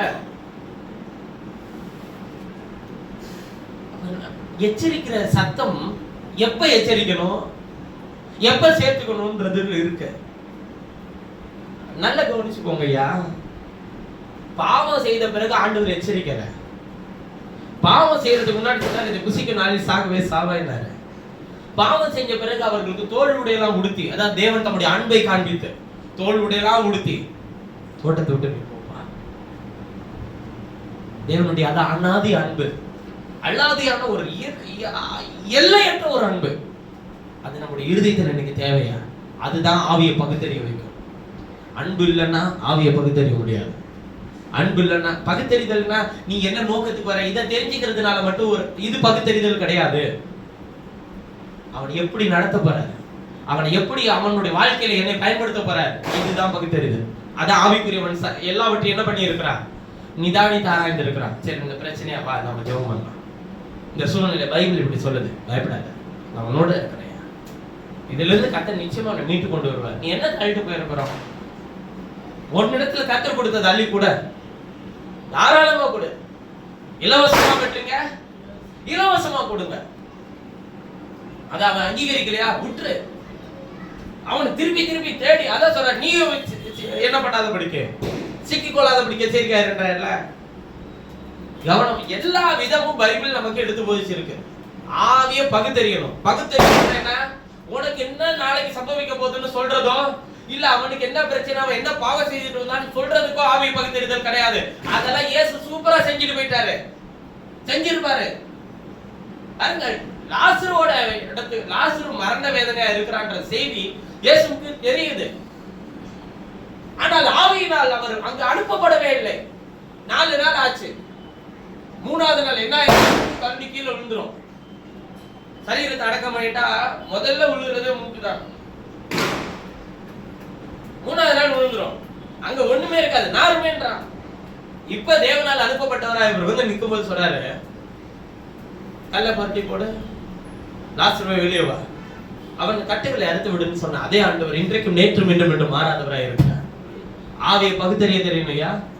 இன்னைக்கு நான் போய் செத்தவர்கள் உயிரோட எழுப்பலாமா பிரதர்? தாராளமா எழுப்புனா சந்தோஷம் தான். அதுக்காக அவன் கர்த்தர் சொன்னாரா? அந்த வார்த்தைப்படி போய் உயிர்த்தல பண்ணுன்னு சொல்லி சொன்னாரா? சொல்லிதான் போய் எல்லாரும் எழுப்பி விட்டுட்டே இருந்தா யார் போறது யார் வருது? பூமி எப்படி தாங்காதீங்க. ஒரு பேட்ச் போகணும், அடுத்த பேட்ச் உள்ள வரணும். வரணுமா இல்லையா? இருக்கிறவங்களா இருந்துட்டே இருந்தா போய் போறவன் போக வேண்டாமா? போக எத்தனை பேருக்கு பயம்? போகவும் பயப்பட தேவையில்ல, வரவும் பயப்பட தேவையில்லை. எப்படி தேவன் வர வைத்தாரோ அப்படி நம்மை கொண்டு போகவும் செய்வார். அவரிடத்திற்கு அவருடைய சரீரத்துக்குள்ளே உங்களுக்கும் எனக்கு ஒரு இடம் உண்டு. நீ மண்ணுல போய் படுத்திருக்கிறத கவலைப்படாத. இது கிடையாது. இது நிரந்தரமான வாழ்க்கையில, நித்தியத்தில, இன்றைக்கு அவருடைய சரீரத்திலே நாம் அவயங்களா இருக்கிறோமே, அந்த உன்னதமான அன்பை தேவன் உங்களுக்கு தந்து உங்களை நடத்த, போஷிக்க, காப்பாற்ற ஒரு வல்லவராக இருக்கிறார். ஆகையினால் கூடுமான அளவு இருக்கு, முடிந்த அளவிற்கு உங்களால் உங்களுடைய எல்லை அளவிற்கு எல்லாரிடத்திலும் அன்பு செலுத்துங்கள். அது ரட்சிக்கப்பட்டவன், ரட்சிக்கப்படாதவன், சபைக்கு வந்தவன், வராதவன், இவன் தான் பிரிஞ்சு ஒவ்வொரு சர்ச்சி பேரை சொல்லிட்டு பிரிஞ்சு கிடக்குறான்னா அவன் கர்த்தருடைய பிள்ளையா சந்தோஷமா ஏத்துக்க. நல்லா இருக்கா பிரதர்? எப்படி பிரதர் இருக்கா? விசாரி. அவன் மூஞ்ச திருப்பிட்டு போயிட்டானா கவலைப்படாது, விட்டுட்டு அவனுக்கு ஜோப் பண்ணு. கத்தாவே அவனை குறிச்சு ஏதாச்சும் கேள்விப்பட, அவனுக்கு திருப்பிட்டு போனா அதான் பிரதர் அப்படி ஆயிடுச்சு இல்ல அப்படி சொல்லாத. அவனுக்காக வேண்டுதல் செய். வீட்டில் நடக்கிற காரியங்களை நிதானித்து என்ன செய்ய வேண்டும் என்பதை கேட்டு வேதத்தில் சொல்லி இருக்கிறத பாதையில நட. நிச்சயமா கர்த்தர் உன்னை போஷித்து காப்பாற்ற ஒரு உள்ளவராக இருக்கிறார். ஆவியை பகுத்தறியுங்கள், நிதானியுங்கள். உங்களுக்கு என்ன இருக்கிறதோ அதை கொடுங்கள். உங்களோடு கூட இருக்கிறவர்களுக்கு அதை பகிர்ந்து கொடுங்கள். வீடு வளர்ச்சி அடையும். வீடு வளர்ச்சி அடைந்தால் சபை வளர்ச்சி அடையும். சபை வளர்ச்சி அடைந்தால் அநேக ஆத்துமாக்கள் தேவனுடைய ராஜ்யத்தின் புத்திரர்களை நோக்கி ஓடி வருவார்கள். உதிக்கிற உன் வெளிச்சத்தின் இடத்தில் ராஜாக்களும் ஆசாரியர் பிரபுக்களும் நடந்து வருவார்கள் சொல்லி எழுதியிருக்கு. அப்ப கர்த்தர் நம்மிடத்தில் உதிச்சிருப்பாருன்னா, நம்முடைய வாழ்க்கையை மாற்றிருப்பாருன்னா எல்லாம் வந்து சேருவோம். இப்ப நம்ம அவரை மட்டும் நோக்கி பார்த்து அவருடைய கிரியைகளை மாத்திரம் செய்து அவருடைய அன்பினால் நாம் நடத்தப்படுவோம். கர்த்தர் நம்மை ஆசீர்வதித்து பலப்படுத்தி நாம் யார் ஜெபம் செய்ய முடியும். எங்களை நேசிக்கிற எங்கள் பரலோக பிதாவே, கொடுத்த வார்த்தைக்காகவும் உங்களுடைய பிரசன்னத்துக்காகவும் நன்றி. எங்களை வார்த்தையின் மகத்துவங்களுக்குள் மறைத்துக்கொள்ளும், காத்துக்கொள்ளும். எல்லா தீங்கிலிருந்தும் எங்களை விடுதலையாக்கி காத்திருச்சு. உடைய ஆசீர்வாதம், உடைய பேலன் ஜீவன் நன்மை எங்களுக்கு கிடைக்க உதவி செய்யும். எல்லா நன்மையும் மேன்மையும் பெற்றுக்கொள்ள எங்களுக்கு கர்த்தருடைய கரத்துக்குள்ளே என்னை மறைத்துக் கொள்ளும் ஐயா. உங்களுடைய வார்த்தையினால் உண்டாகிற ஆசீர்வாதத்தை நாங்கள் பெற்றுக்கொள்ள எங்களுக்கு உதவி செய்யும்.